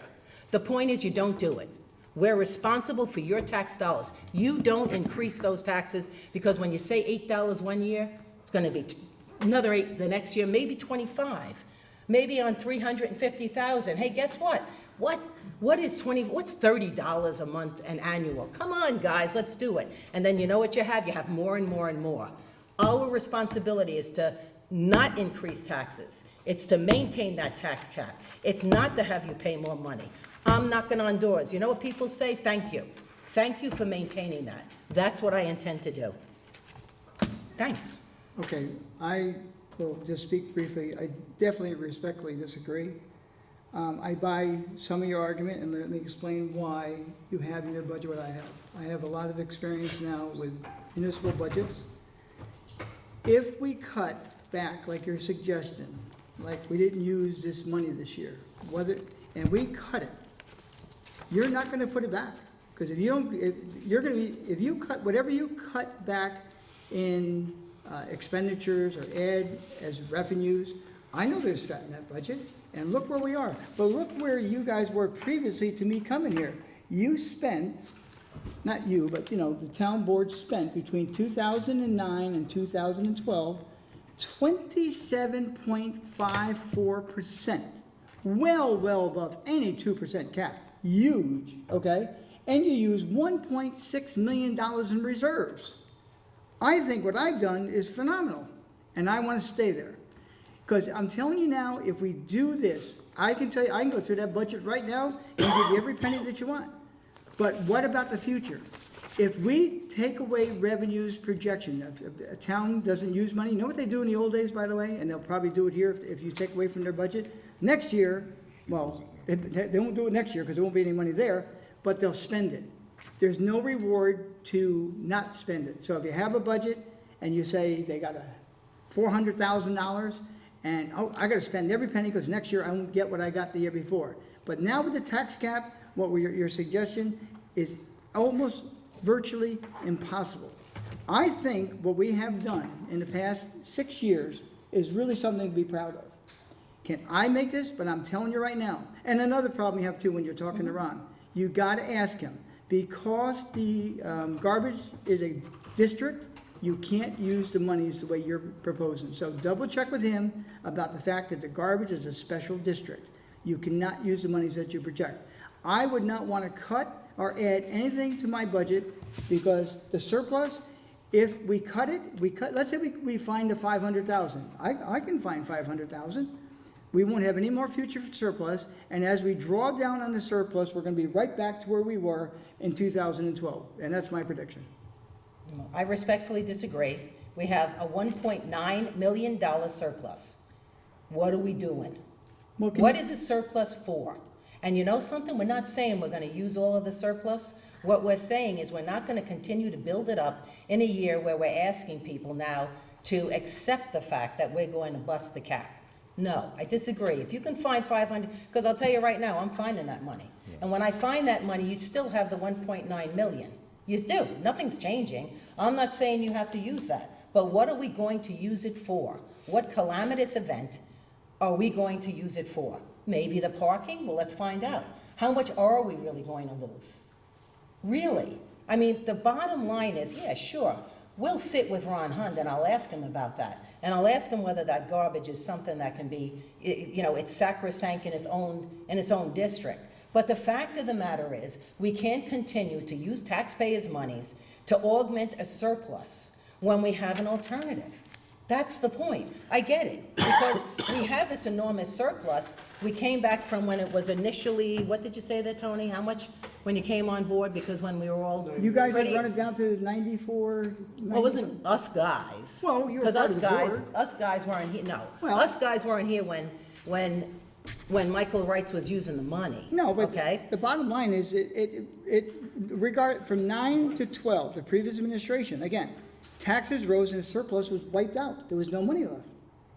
This is good budgeting. $1.9 million is not a lot of money. The county, the controller's office recommends approximately 10%. Correct. And we Okay? have an $18 million budget. Okay. So it's 10%. So that's $1.8 million, and we got 1.9. Correct, so we have 100,000 more than the recommended from the comptroller. And that's not a lot of money.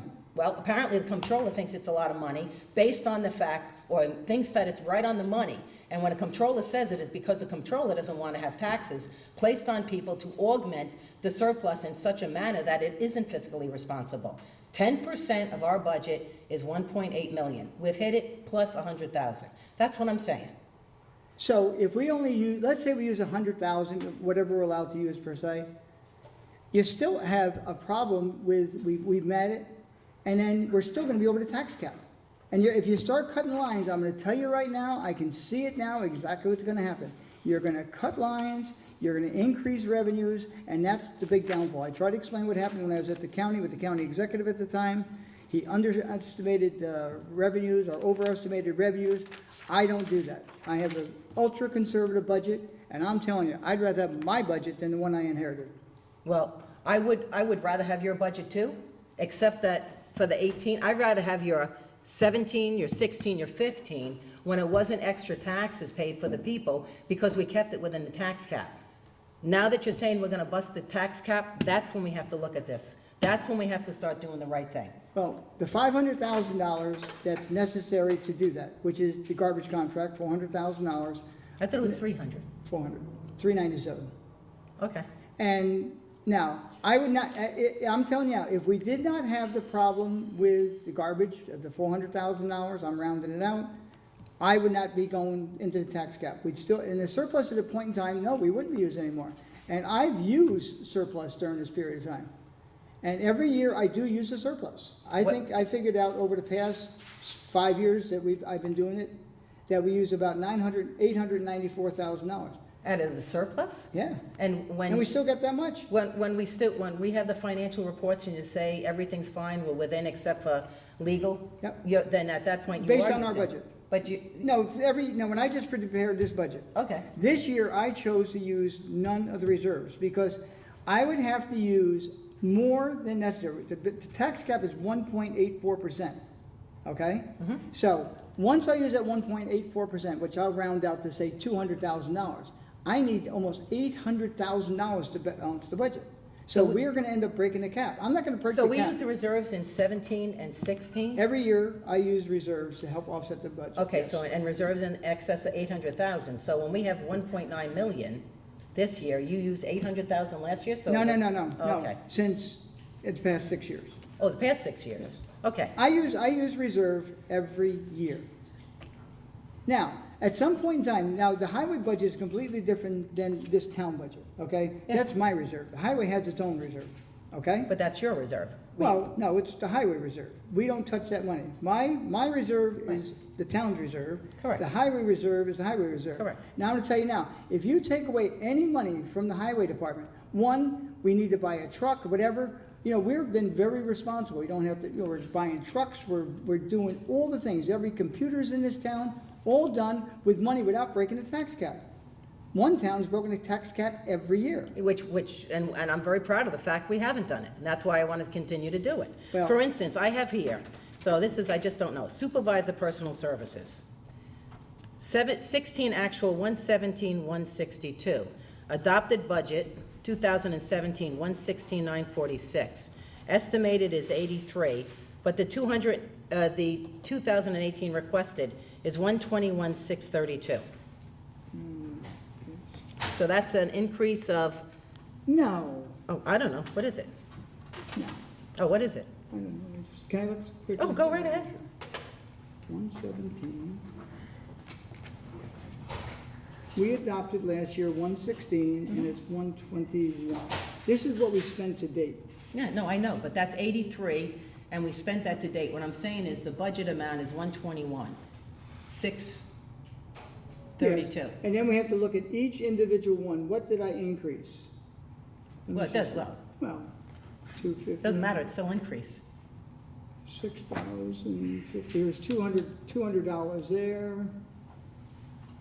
This one here adopted 2,800. I mean, like Oh, wait, 2,000. no, this isn't the, this, you know what? I don't know, where did you get this? I got it from you. Well, something's not right here. This says the judicial. What page number are you on, so I can look, It please? says page 3. 3? I see Justice Telephone. I I- don't know why the Justice Telephone is there. Okay, Okay. well, this is stuff Anyway. that we can work on. You can bring it into Ron. That's what I'm gonna do. He and I sat down for, at least a week, prepared the budget like we have every year for the past six years. Well, but there's a lot of repetition, so I agree, because there's a lot of repetition in it. And I've always underestimated revenues because I've seen it happen. I saw it happen here. I was sitting out in the audience the whole year before I actually ran for the office. They came in, the revenues for the building department was down by $125,000, $100,000 shortfall in revenues for recreation. That will never, well, I won't say it never happened with me. I tried to be, again, ultra conservative, but we haven't done that. Do we always make our projections? Yes, we do. Because people overestimate. In order to balance the budget, they raise revenues, and you can look at the history. So you guys do whatever. Yep. I'll counter with could I find that money? Sure, but if we reduce a line, there's no way to replace the money. I don't know why that is, but, Well, because you've increased lines. So in this budget, there are some lines that are increased, so you are doing, you're getting. It depends on what the item is. Correct, absolutely, that's what I'm saying, when you look at the budget, it does depend, and that's why you have to look at each line. In the past, did we scrutinize each and every line? Not as much, because you were under the tax cap. Unfortunately, I'm hearing now that part of those reserves are used. When the reserves are used, that's great. I mean, at this point in time, what I'm saying is, now that you're saying you're proposing to bust the tax cap, and we have those other amounts of money, we tighten our belt. We tighten our belts so we don't have to hit the tax cap. This is the challenge this year. We just can't use what we had in the past and just take, oh, well, here's 17. I can point out many, many lines in here that seem to be just a carbon copy of what was last year and the year before, when it doesn't have to be. But maybe that was acceptable then, but it's not acceptable now, when that's precisely what you're saying. We're gonna bust the tax cap. And that's okay, because we might have to bust it next year too, but there's, let's do it just once, because then it doesn't affect SAR. I mean, no, we don't have to. Okay. We don't have to. Again, I'm gonna look between 2008, 2012, I saw what happened here. We have the exact reverse. And again, once you start tinkering, like going up and down, whatever, I go across the board just like that. If they didn't use the money, I keep that money there because nothing changed. I mean, sometimes you don't have to buy things, computer expenses or whatever. Things change. And if it gets reduced and we reduce it, how do I bring it back next year without breaking the tax cap next year? No, because first of all, Tony, you gotta look at which lines I'm talking about. I'm looking at oil. In one case, there was oil for a department. I don't know where they use oil. How do they use oil? I'm looking at another department and they have something that hasn't been used. I'm looking at other salary expenses. I'm looking at this and saying you haven't done it, but now we're budgeting it once again. In the past, when you didn't break the tax cap, maybe it's acceptable because you brought up your reserves, and now what I'm hearing is you really had a lot more in the reserves if you took out $800,000 over the past 6 years. So we've done pretty darn good in building up those reserves. But once again, reserves are there for a reason. So we have to think about that. And I'm not saying that the reserves, once again, we're well within the 10%. We are. So now you're saying, well, let's make it 10%, we gotta make it more, and it's okay to overstate the expenses and understate the revenues because you don't wanna run into a position. Well, let's look at what forecasts are then. Let's say to Ron Hund, our accountant, what's the forecast? What do you think? Let's ask Mike Bruin in the highway department. Let's ask Justice Court and say, what do you see as the trends? And then we can be more intelligent about it. But right now, just to say, hey, you know, this is it, we're busting the tax cap, I can't accept that on behalf of the taxpayers when we have more than a 10% surplus, which is what the, surplus reserve, which is what the comptroller says. I can't see how that is fiscally responsible. I just can't see it. And I know and realize we have that extra money for the garbage people, yeah, sure. And also health insurance expenses. So what I'm saying is, in light of that, we can still cut here. We still can. And if Tony has used reserves in the past, over the past 6 years, then this is another time where it would be acceptable to use the reserves. I'll look into that more, because if you're saying we actually use reserves in the past in our budget to augment or whatever it was, then let's look at what you used in the past, see what that amount is, because we might not have to use much more than 50 to 100,000 of the reserves, which apparently is what you did in the past that you just said. Didn't you say you use reserves? Yes. Okay. But if you But not a lot. What? No, I don't believe he's used a lot of reserves considering. But he's it's used the just- reserves. He said he used reserves. Yes, Every year. So every year, so we're saying we're not gonna use reserves this year, when we really have a necessity to do it, because we're gonna break the tax cap. And I'm saying on top of it, you can make this a leaner budget, so if you don't have to use the reserves, and if you do, it's gonna be a small amount, which apparently in the past you have used a small amount of the reserves to augment the budget. That's all I'm saying. Again, once you cut, how do you replace that money? You can't do it, especially with tax cap. I disagree. No? I think Okay. you can. And we I don't think know you what the can by tax still cap looking will at be the other, by still looking at the other lines. It's a dynamic process. It's not something that we better always put this $600 here, because who knows, maybe one day they'll use extra staples or need a computer repair when they haven't done it in the first place. Okay. That's when you start cutting. Well, my big confusion is I sat out there between 2008 and 2012 to use almost every penny of reserves, increase taxes by 27.4%. In the past 6 years, it was like not even half of that, and we built up a surplus. Correct. I'd rather have me running the books than someone else. I didn't say you, I'm not saying you're not gonna run the books. Well, I'm saying really who should run the books are the people of the town of Southeast who make the tax payments. That's what I'm saying. And we can still be a team on this board. The thing is, we can't just say, too bad, throw our hands up, and this is what's happening. And now that I hear you used the reserves in the past, let's see how much you used in that specific year, and maybe that's all we need to use as from the reserves in this specific year, after we make this budget a little leaner. That's what I'm saying. You gotta look at it harder, is what I'm saying. You can look at it harder. Go. Okay, just a couple of things. First of all, disappointed that we didn't know anything about this crisis until last week. You know, you do your supervisor's report every month. I told you at the last meeting, the reason it's not, it's a special district. Right, but When we passed the budget at the time, we were just made aware of that. It was too late, the public hearing had been held, and it doesn't show up. A special district does not show up on our reports. Right, None but- of them. But if We have we're numerous- paying, but we were paying a bigger bill than what we collected, I could understand January, February, March, maybe we wouldn't have known. But come October of this year, the crisis should have been identified. We should have been told. I mean, we were The crisis basically only told. pertained to this new budget. And I understand that, but every month you give us the supervisor's report and you say everything's fine, no problem, No, make I a don't. joke about it with Lynn, except for the only issue, like Liz just said, that you had ever identified was the outside legal counsel line as being something that was too high. This is a special district. But Special it's still, districts do but not, it's the entire, every residence in the town pays the special district. on It's- this particular one, yes, but not the Right, others. but That's why it we- doesn't show up. But we didn't know about it, okay, and that's so, Well, you all should of a have known sudden. about it. Did you not vote for the garbage contract? It was the lowest bid. It was the right, lowest we bid, got the but- lowest but bid we and we all got better knew- service. We all knew at that time that it Right. went up $397,000. We Correct. knew that. So why are you saying you didn't know? Well, but you're the budget officer and you were giving us reports and said that there was never an issue until the week There's no before you issue. released the budget when you I recognize called the me issue up. at that time. Right, but we should have been told before last week, that's all, or 2 weeks You ago. were told a year ago, when you voted unanimously on the garbage contract, we knew it was $397,000 more than the previous Right. one.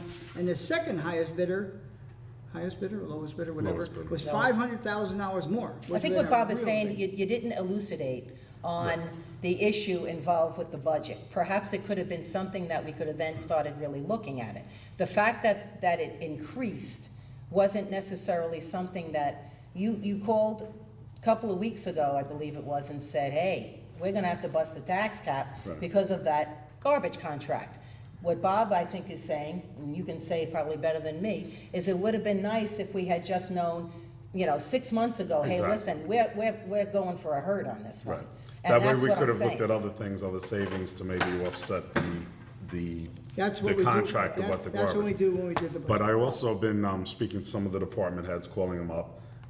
Surprisingly, some of them didn't, most of them didn't even know there was any sort of issue this year with any sort of budget crisis, which was surprising How would me. they know? Because my budget. But I- don't you, well, I right, so interview, what, I so interview what? and sit down with every department head in this town, and we sit down and we go over their budget. They don't see the overall budget for the town, they see their budget. Right. So they wouldn't know. Right, but what I'm saying is, did speak to them, and I asked some of the department heads, didn't get through them all yet, what we can do to save money in their budgets. I already identified a couple of lines, one of them being the garbage flyer. It's cost us about $5,000 to mail it out. I know it's small potatoes, but it's not really necessary to mail it out. Oh, my God, People screw up the garbage all the time. It comes in December, right around Christmas time, with Christmas cards and everything else. Nobody ever knows where it is. I We know more put it people that have their online. refrigerator and they got pictures of Well, kids. I don't know. I see stuff on Facebook all the time. The garbage didn't come. They didn't realize it was a holiday. People don't read it. We put it online. They can refer to it online. We can have some copies at the 1 Main Street at 1360. People can come and pick it up if they have a problem. Okay, you saved me so- $5,000 right, I and understand. $800,000. No, that's okay, but that's the point. But The this is the point. 5,000's So add this up. was a quick phone, I was able to save $5,000 quickly. I spoke to the recreation department today. I know it was your baby, the recreation flyer that we started mailing out after we stopped mailing it out. That's also around $6,000 or $7,000, I believe, in total. Speaking to the recreation leader, she said that since we started mailing it out compared to before we did the flyer, there's been no increase at all in any people participating in recreation. It's nice to do it, but it's something that we maybe, we can avoid Yeah, doing. we can cut services. Right, so, I mean, I think that's what we're gonna have to look at. We just have to look at every line and see where we can save. If we can save 5,000 here, 5,000 there, it's gonna help. Okay, when you're saving, just make sure you get over $500,000 to stay with, $550,000 to stay within tax cap. And then the other thing, which I know was your pet peeve, and I don't know what happened to it, I mean, every time I drive by here at different hours, the court clerks are here late at night. I thought the overtime was supposed to be curtailed with them. It doesn't seem to be. One town employee here was on a holiday, working double time. One day that I No, drove that's by- not true. Well, she should have been gotten No, overtime. no. If she made her own deal, that's actually a problem. Yeah. But that's the type of things that we need to curtail. Sometimes, unfortunately, there are things that have to get done in town. I understand that. There's And if it snowstorms, requires there's things overtime, like that. they get it. I'm telling you, with the overtime, with everyone except for them, and I talked to Will, unfortunately, we don't have too much control of them. We're supposed to have it on the budget. Yeah, I'm gonna tell you right now, with your permission, I will send out a memo to the courts tomorrow that beginning immediately, the only days they can have overtime is on Tuesday and Thursday, day of courts, because I've never gotten support. You know that's been a problem. We never So- discussed that. So I'm gonna You do said it. in I will memo. send out- You can't send out do tomorrow. something like that now. Sure you can. The courts give us revenue, so I'm not gonna start a big battle with the courts because we're having a workshop or work session discussion on the budget. It makes sense for us to sit and talk about these things. And if Bob is questioning the fact that there are people overtime, et cetera, and what happened with it, let's look before we suddenly write letters and start jumping. Oh, Because you know what's well, gonna I happen, would- I think- that's just, right. when you jump, you make bad decisions. That's a So you decision gotta I think. wanted to make for the past long time, because when I got here, the courts had seven employees, they have 6 now if you count whatever. They had $100,000 in overtime every year, before I got here. And who was sitting here with that? Not me, $100,000 in overtime. My first year, I got it down to $30,000.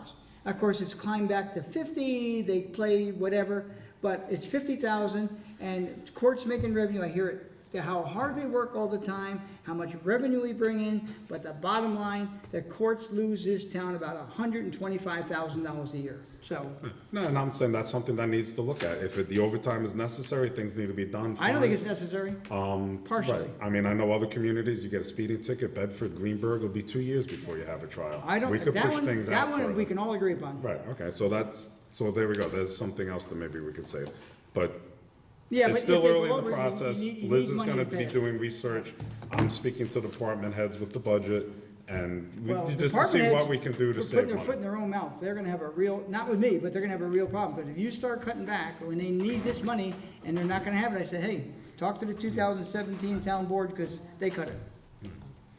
Okay, Tony? no, you can talk. Go ahead. You know, we're elected and paid to lead this town, and I think you've done a fantastic job on the budgets. And if we're really serious about cuts, I think we can, I think we're gonna need to have budget workshops at least every Thursday till we get this straight, so that people really understand what's going on, people that are interested. I could see cutting, if this town board is willing to give, and it sounds like they are, but if we finally cut insurance for part-time employees, meaning elected officials, that will save the town right off the bat about $80,000. So that will be one of my proposals. I've really gone over this budget. I would like to do a deep dive into an energy audit. That might not help us this year, but I'm really happy to look into it, because it seems like electric bills are really high, and I think we can do better on that. And I think that's something that employees aren't going to have to take a hit on. So I would like to do that. I don't know how this town board feels, but I did do some research. I found that the town of Carmel, their part-time elected officials do receive health benefits. Kent does not, they get none. Patterson, none. Putnam Valley, only judges. Phillipstown does. So in Putnam County, 3 of the towns afford benefits for part-time elected officials, and I'm not suggesting that full-time elected officials lose their benefits. But I really feel strongly about this, looking at the hours we put in. I think this is I think if we have to give, we should start at that level. That's one way we can belt tighten. I'm a little confused about highway, because we certainly can't dictate to highway what, if they do roads or if they don't do roads. So I'm a little confused by that proposal. That is up to our elected highway superintendent. And I'd like it to look into phones as well. So I think what? that phone bills. Phone bill? Yeah. So Lynn, you're in favor of busting the cap? Just out of curiosity, you think that's necessary? I don't know whether it's necessary yet, but certainly if we're going to nickel and dime, I do agree with Tony. If it is necessary, so we don't kick the can down the road, so we're not doing anything artificial for 1 year that's going to do us no good in the long run, then yes, I'm for breaking the tax. So cap. you are, okay. No, I said if. No, I know, I heard you say if. If we can make some serious cuts, I would consider it, but they'd have to be very serious cuts. And I don't know how willing this town board is to make those cuts. I mean, unfortunately, Liz and I did have to make some very serious cuts a couple of years ago, and it was very difficult to do. You know, but we have to look at everything. So getting to the energy, hopefully at one point, I don't know what the status is with the solar panels on the landfill. They're but getting closer. They're getting closer. I mean, that would be a huge savings with their electric bill. It's delays beyond the town's control. But hopefully that The will. poles are out on the road. It's around 50, we estimated 50,000 a Right, year. and that helps. And I do agree, you know, I think we do use a lot of electricity. I mean, I drive by here at night, all the lights are on inside here, which I don't really understand No, why. the The judges I have know, but- requested that bank of lights at the Right. end, 1, 2, 3, remain on all night, and that's all that remains here. The one in the lobby remains on. I mean, maybe we could get them on a sensor or something that if somebody walks in, they'll go on. You know, I mean, because it is, And we use LEDs. right, I mean, Tony, I know you've been doing a great job. You've been trying to save us a lot of money. You've been looking into things. But we just have to really see. I mean, maybe some of the little construction projects we got going on around town hall in the past, we had some work done different things, maybe that in the future we can put off that stuff, if necessary. They put off this roof here for. Well, not the actually, roof, they not well, the no, roof, but no, that's, I- when you say construction, I don't know what you, I mean, we do Mickey Mouse little Well, things. right, We but- painted the front door, No, we're that's- sealing the I'm not talking windows. I about mean, that, right, what are we right. doing that's major? No, there's nothing major, but, you know, we just have to, You got maintenance, you gotta have right, no, maintenance. general maintenance has to be done, obviously. But, all right, we just have to start looking at everything and see. I mean, if worse comes to worse and there's no, you know, possible way to not do the. I great know big- exactly where you're gonna go with this, I know exactly where it's gonna end up, but I tell you, I can look out into the future and see it, I've watched it and witnessed it. I saw it happen in Putnam County, I saw it happen, I didn't see it happen here, but I can see by the history of this town how the money surplus disappeared, the taxes went up like crazy, and tell me where the money went. What am I doing so wrong that everyone else No. did so right and we were in such bad shape? I don't get it. Nobody said that anything is being done wrong, and for instance, about the highway, Lynn, it was budgeted and it wasn't used. If you're budgeting the same amount again, why are we doing that? Because it only increases the reserve. I'm not saying anything about where highway has to use it. What I'm saying is it was budgeted and it wasn't used. That's what I'm saying. So why wasn't it used? And if it's not used, why are we budgeting it again? Because if I reduce it, I can't replace it in the future. Right. And when it comes to the highway, they have their own budget, their own reserve. We need anywhere between, I'm gonna use a number from 12 to 18 million dollars if we were to begin repaving all the roads, not counting, replacing catch basins and culverts and everything else. That's a lot of money. But why haven't we done it in the past then? You budgeted it, and this isn't the highway budget, I don't think. I think we budgeted a certain amount of money and we didn't use it. That's what I'm saying. When the highway budget's the highway budget. I So understand. let's talk. But if this ours. is our budget, exactly what I'm Okay, talking so about. which one? I mean, I got a $25 in a line that's never been used. And also, you know, I need a little, the town needs like I'll call it a slush fund, no one likes to use that word, but it's a slush fund. A cushion. I mean, yeah. Yeah, but that's what it is. But it's a cushion. I think we're in such great financial shape, and the only way to look into the future is to do something, I won't say it's drastic, I think it's reasonable, and I tell you right now, if we do what I'm saying now, 6 years from now, provided there's nothing crazy happening, we are gonna be in excellent shape. We're in excellent shape now, that's the point. You see, I mean, that's not what we said last year, that we're not in excellent shape. We're in excellent shape now. Identify it, say we're in excellent shape, and what you're saying is, well, you never know what the future's gonna bring. I got it. But we have that taken care of for now. I mean, I just don't know why we're doing that.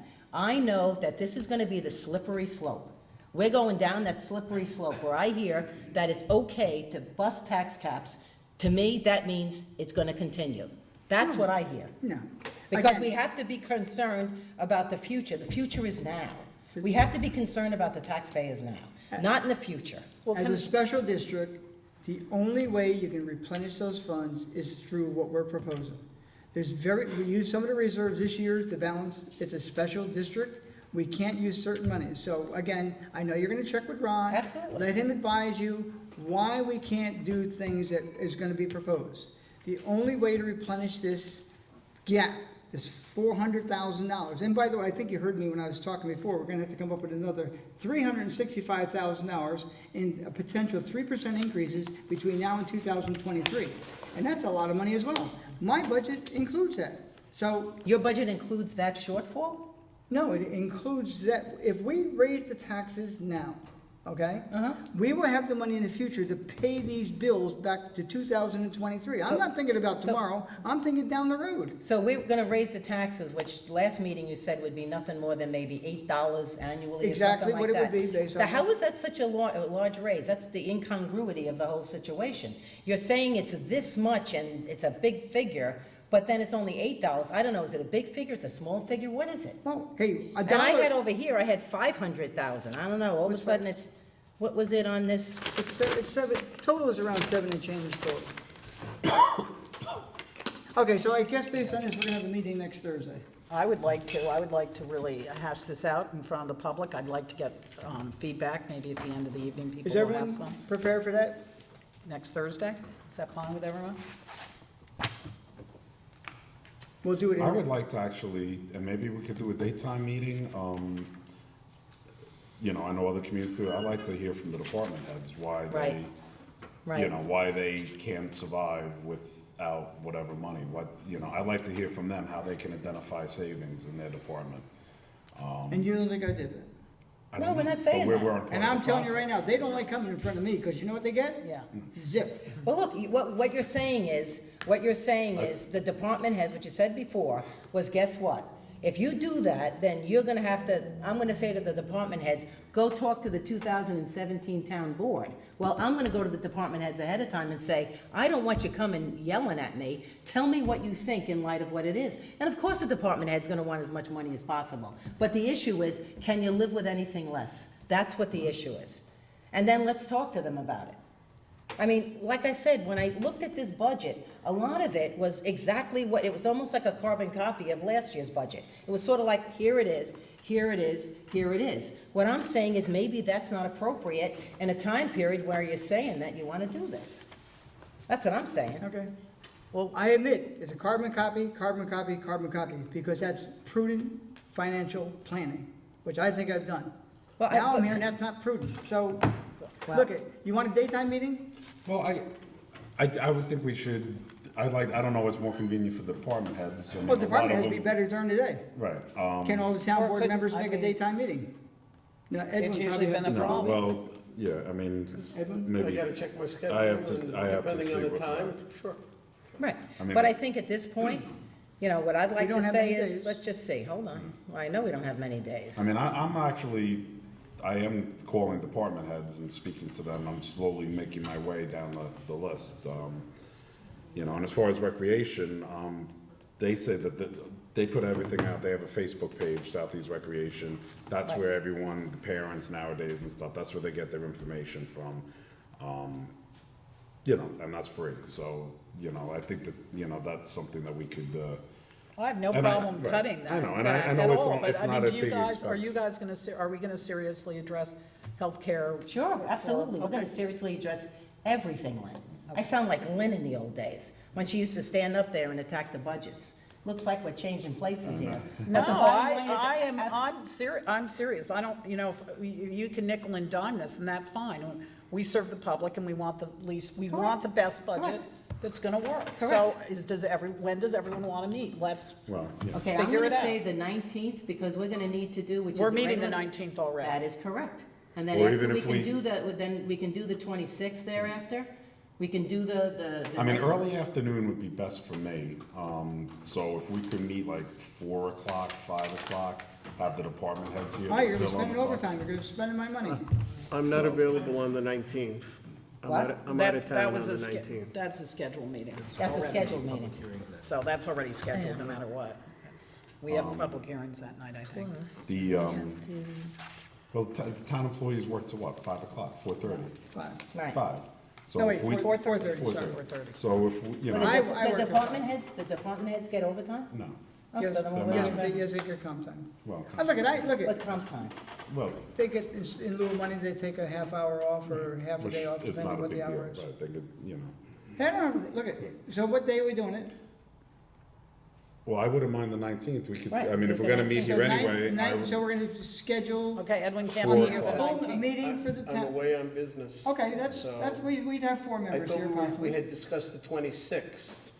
We did for the But public hearing. We're We not need- ready for a We're gonna public need more hearing. time than one meeting and whatever, so. We are gonna. but the budget doesn't have to be passed until, I think later in the Until November, year. exactly. Not we- by November 20th, the budget has to be Right. approved Correct. and passed. Right, so we have time.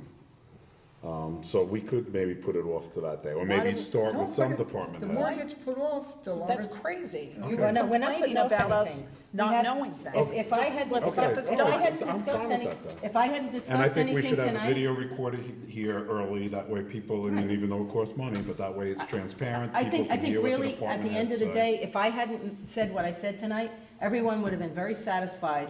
No workshops. It would have been the 19th. It would have been whatever was the next date, done.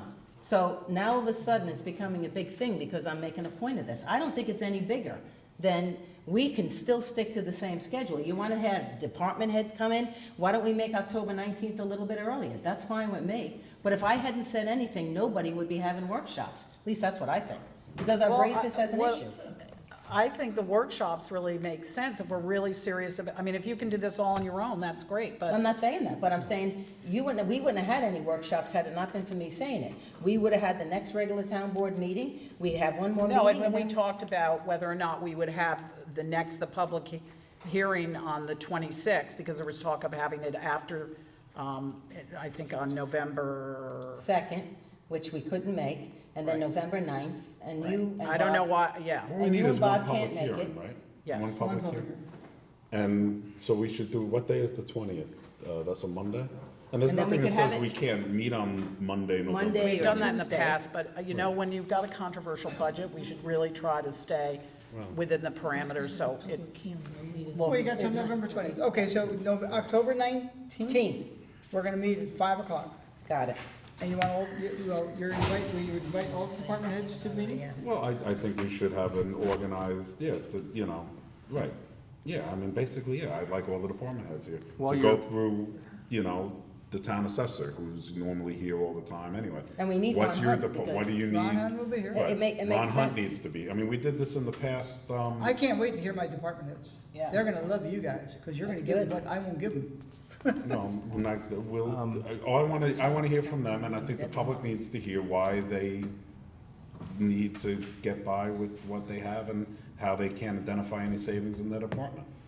In the context of what you're talking about, you keep in mind that you have to have the public hearing on the preliminary budget by the 9th of November. That's the latest. That's- you can have. On Tony's budget. The No, No, on the preliminary. preliminary budget, Your the budget. town board's budget. Your budget. His is the tentative budget. Right, got So it. November, No, it's, okay. November 9th, is Is the that latest you can Ninth. have the public hearing. public hearing? And Okay. it has to be publicly noticed in So we think we're gonna get, with So we with got this one October- meeting, we'll get everything done. October 19th is our next one that we're Correct. saying now? Yep, And then what's the one after that? Is next it Thursday. October Well, 19th? then there's the 26th or the 2nd or the 9th. No, but wait, no, what was originally scheduled? 19th and what's the next? 19th, we were originally scheduled. Okay. We can't Correct. meet And then what- earlier always then? scheduled for the 19th. You guys, we can't meet like that Monday then instead, so that I can be here? Like I said, I'm away on business, We can- Well, unfortunately. we could meet the 19th then, if you're, I I'm mean, away. the 12th. Okay, I'm what- away the 18th, the 19th, What about and the the 12th? 20th. So, That's a Thursday. yeah, the 12th, which is next Thursday, I can meet then. And then we could leave the 19th for more discussion if needed, or, I mean, that makes sense to me. Is then Edwin can be here on the 12th, if it's department heads, whatever, and then we So can meet on we're the saying 19th. October 12th is our And the meeting? Makes more 19th. sense. October 12th. Keep in mind that you also on the 19th have 3 public Yes, hearings. exactly. And Barrett Hill is one of them. And, yeah, and Barrett Hill's gonna take some time, so I So- would prefer to get this done, I prefer not to put this off. October 12th, 5 PM. All department heads will be requested to be here, and the town accountant. So we're not doing October 19th at 5 PM then? No, that would be a No, that's regular meeting. that's a that would be regular 7. meeting. We'll just do Well, regular. Ed said that. so- Unless we need to, after the October 12th, if we need more time with them, and then whatever, we do it on the. So that's a 7. And we have the. But the 7 19th is gonna be a tough day, because of all the numerous public hearings. So, Okay, Yes. October, okay, we'll do that in a moment. So October 12th, 5 PM, yes? that's fine with me. Everyone? What day, October 12th? October 12th. It's a is Thursday. next Thursday. Yeah, that's fine. Next week. Then Edwin can be there. October 12th. And we'll go after October 12th, we'll decide when, and the next one is the 26th automatically, but that's, No, the 19th. 19th. And then, That's- but that's we'll good. know if we need to then schedule, we'll know early, we'll know the 12th even if we're gonna need more time. We should really have a much better idea if we have to schedule an But of extra course, that meeting. doesn't prevent any of us calling department heads on our own and doing our own research. Of course so- not, I mean, Right. you know, I've been through this, and that's why I identified energy costs and. Right, and I agree with that. Energy costs, we wanted the solar panels. It's just a shame this has been dragging on forever. Right. But- Air conditioning on the weekends and stuff. I come in here once in a while on a weekend and lower the air well, did you conditioning. want to cool off? What? Did you want to cool off? No, I appreciate it, but I'm just It- saying, nobody's it's supposed- It here. is supposed to be on a timer, Right, but, but I don't know if it's on the weekend, whatever. Okay, October 12th. Okay. Make a motion to go into the regular meeting? I'll second. All in favor? Aye. Okay, number 1, Justice Court Assistance Program, JCAP Grant Authorization. Now therefore be resolved that the supervisor is hereby authorized to make and file any and all applications to the New York State Office of Court Administration for the purpose of accessing grant funds to be used in connection with obtaining equipment to improve safety and security and to modernize administration and record keeping in the town of Southeast Justice Court facility located at 1360 Route 22, and be further resolved that any and all actions hereto in this regard be Justice Court personnel or town official in the regard in order to meet the filing deadlines are hereby ratified and confirmed. Hey, Liz, non-pro tem. None pro pro tem. tem. You got it. Move for discussion. Second. All in favor? Aye. Okay. Second resolution requiring a town seal emblem be affixed to all town vehicles. I thought we did this one. We did, but we have a problem with a I was vehicle. gonna say they're rescinding it though. Okay. Resolved that the town shall permanently affix a town seal emblem, no magnetic signs, on all town-owned motor vehicles prior to being placed into service, and be further resolved that the town seal shall be no less than 12 inches in diameter. Now shall any town emblem be less than 24 inches in length, 6 inches in height. See attached photos to this resolution, and be further resolved that any town vehicle that currently does not meet the criteria of this resolution shall have no more than 10 business days from the passage of this resolution to comply, and that such vehicle shall not be used for any purpose until said vehicle complies. And be further resolved that resolution number 68 of 2017 is hereby rescinded. We put a size on it. I forgot to attach. Yeah, I was gonna say, where's the? No, I forgot to attach when I sent out the resolution at the time, and I didn't identify by size. So now I have pictures to go along with it, which are not here, but. And the size is spelled. But a lot of our vehicles have like the script writing on the doors. They do. Right, but it's not a town seal, so we have to. Emblem, town seal emblem. It's an emblem. I'll show you, I'll forward you a Right, I picture. thought, that to me. That's the town seal. Right. And there's the emblem is what you're talking, the script, Town of Southeast, Building Department, or whatever it is. Is that It's 12 script. inches though? I don't. Yes, I measured it. They were told, okay. At the minimum, it could be bigger, but that's the minimum. So move for discussion. I'll Second. All in favor? Aye. Number 3, resolution, appointment, Council. I think I worded it wrong, appointment of counsel to defend Article 70 proceedings, Sant versus Town of Southeast.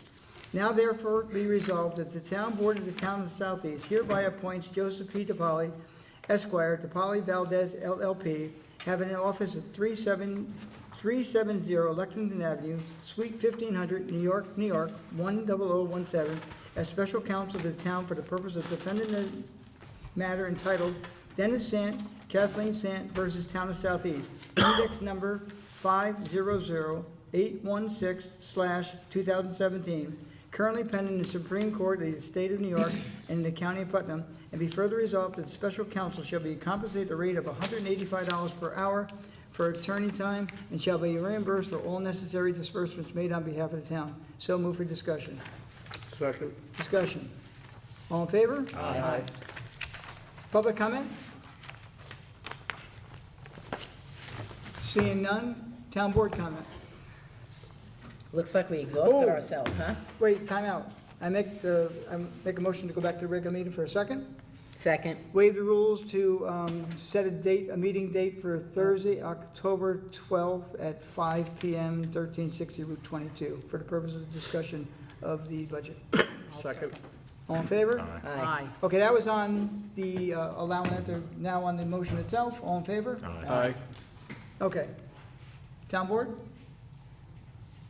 Seeing none? Well, Oh, yeah, go ahead. you- I just, if nobody else has Nope. anything to say, we'll talk out, I guess. Well, But, it depends after you say, maybe I'll say Yeah. something. No, I just, two things, just think we should close the meeting or with a moment of silence, for John Leather, who was a longtime town employee, fire inspector, member of the Brewster Fire Department, and county employee. I believe he was the fire coordinator for a while. Yes. Resident of the town. He just recently died. He was sick for a while. So, and also, I think it would be appropriate to remember all the victims in Las Vegas who were killed. So, that's the only thing I'd like to say. Okay, so moment of silence.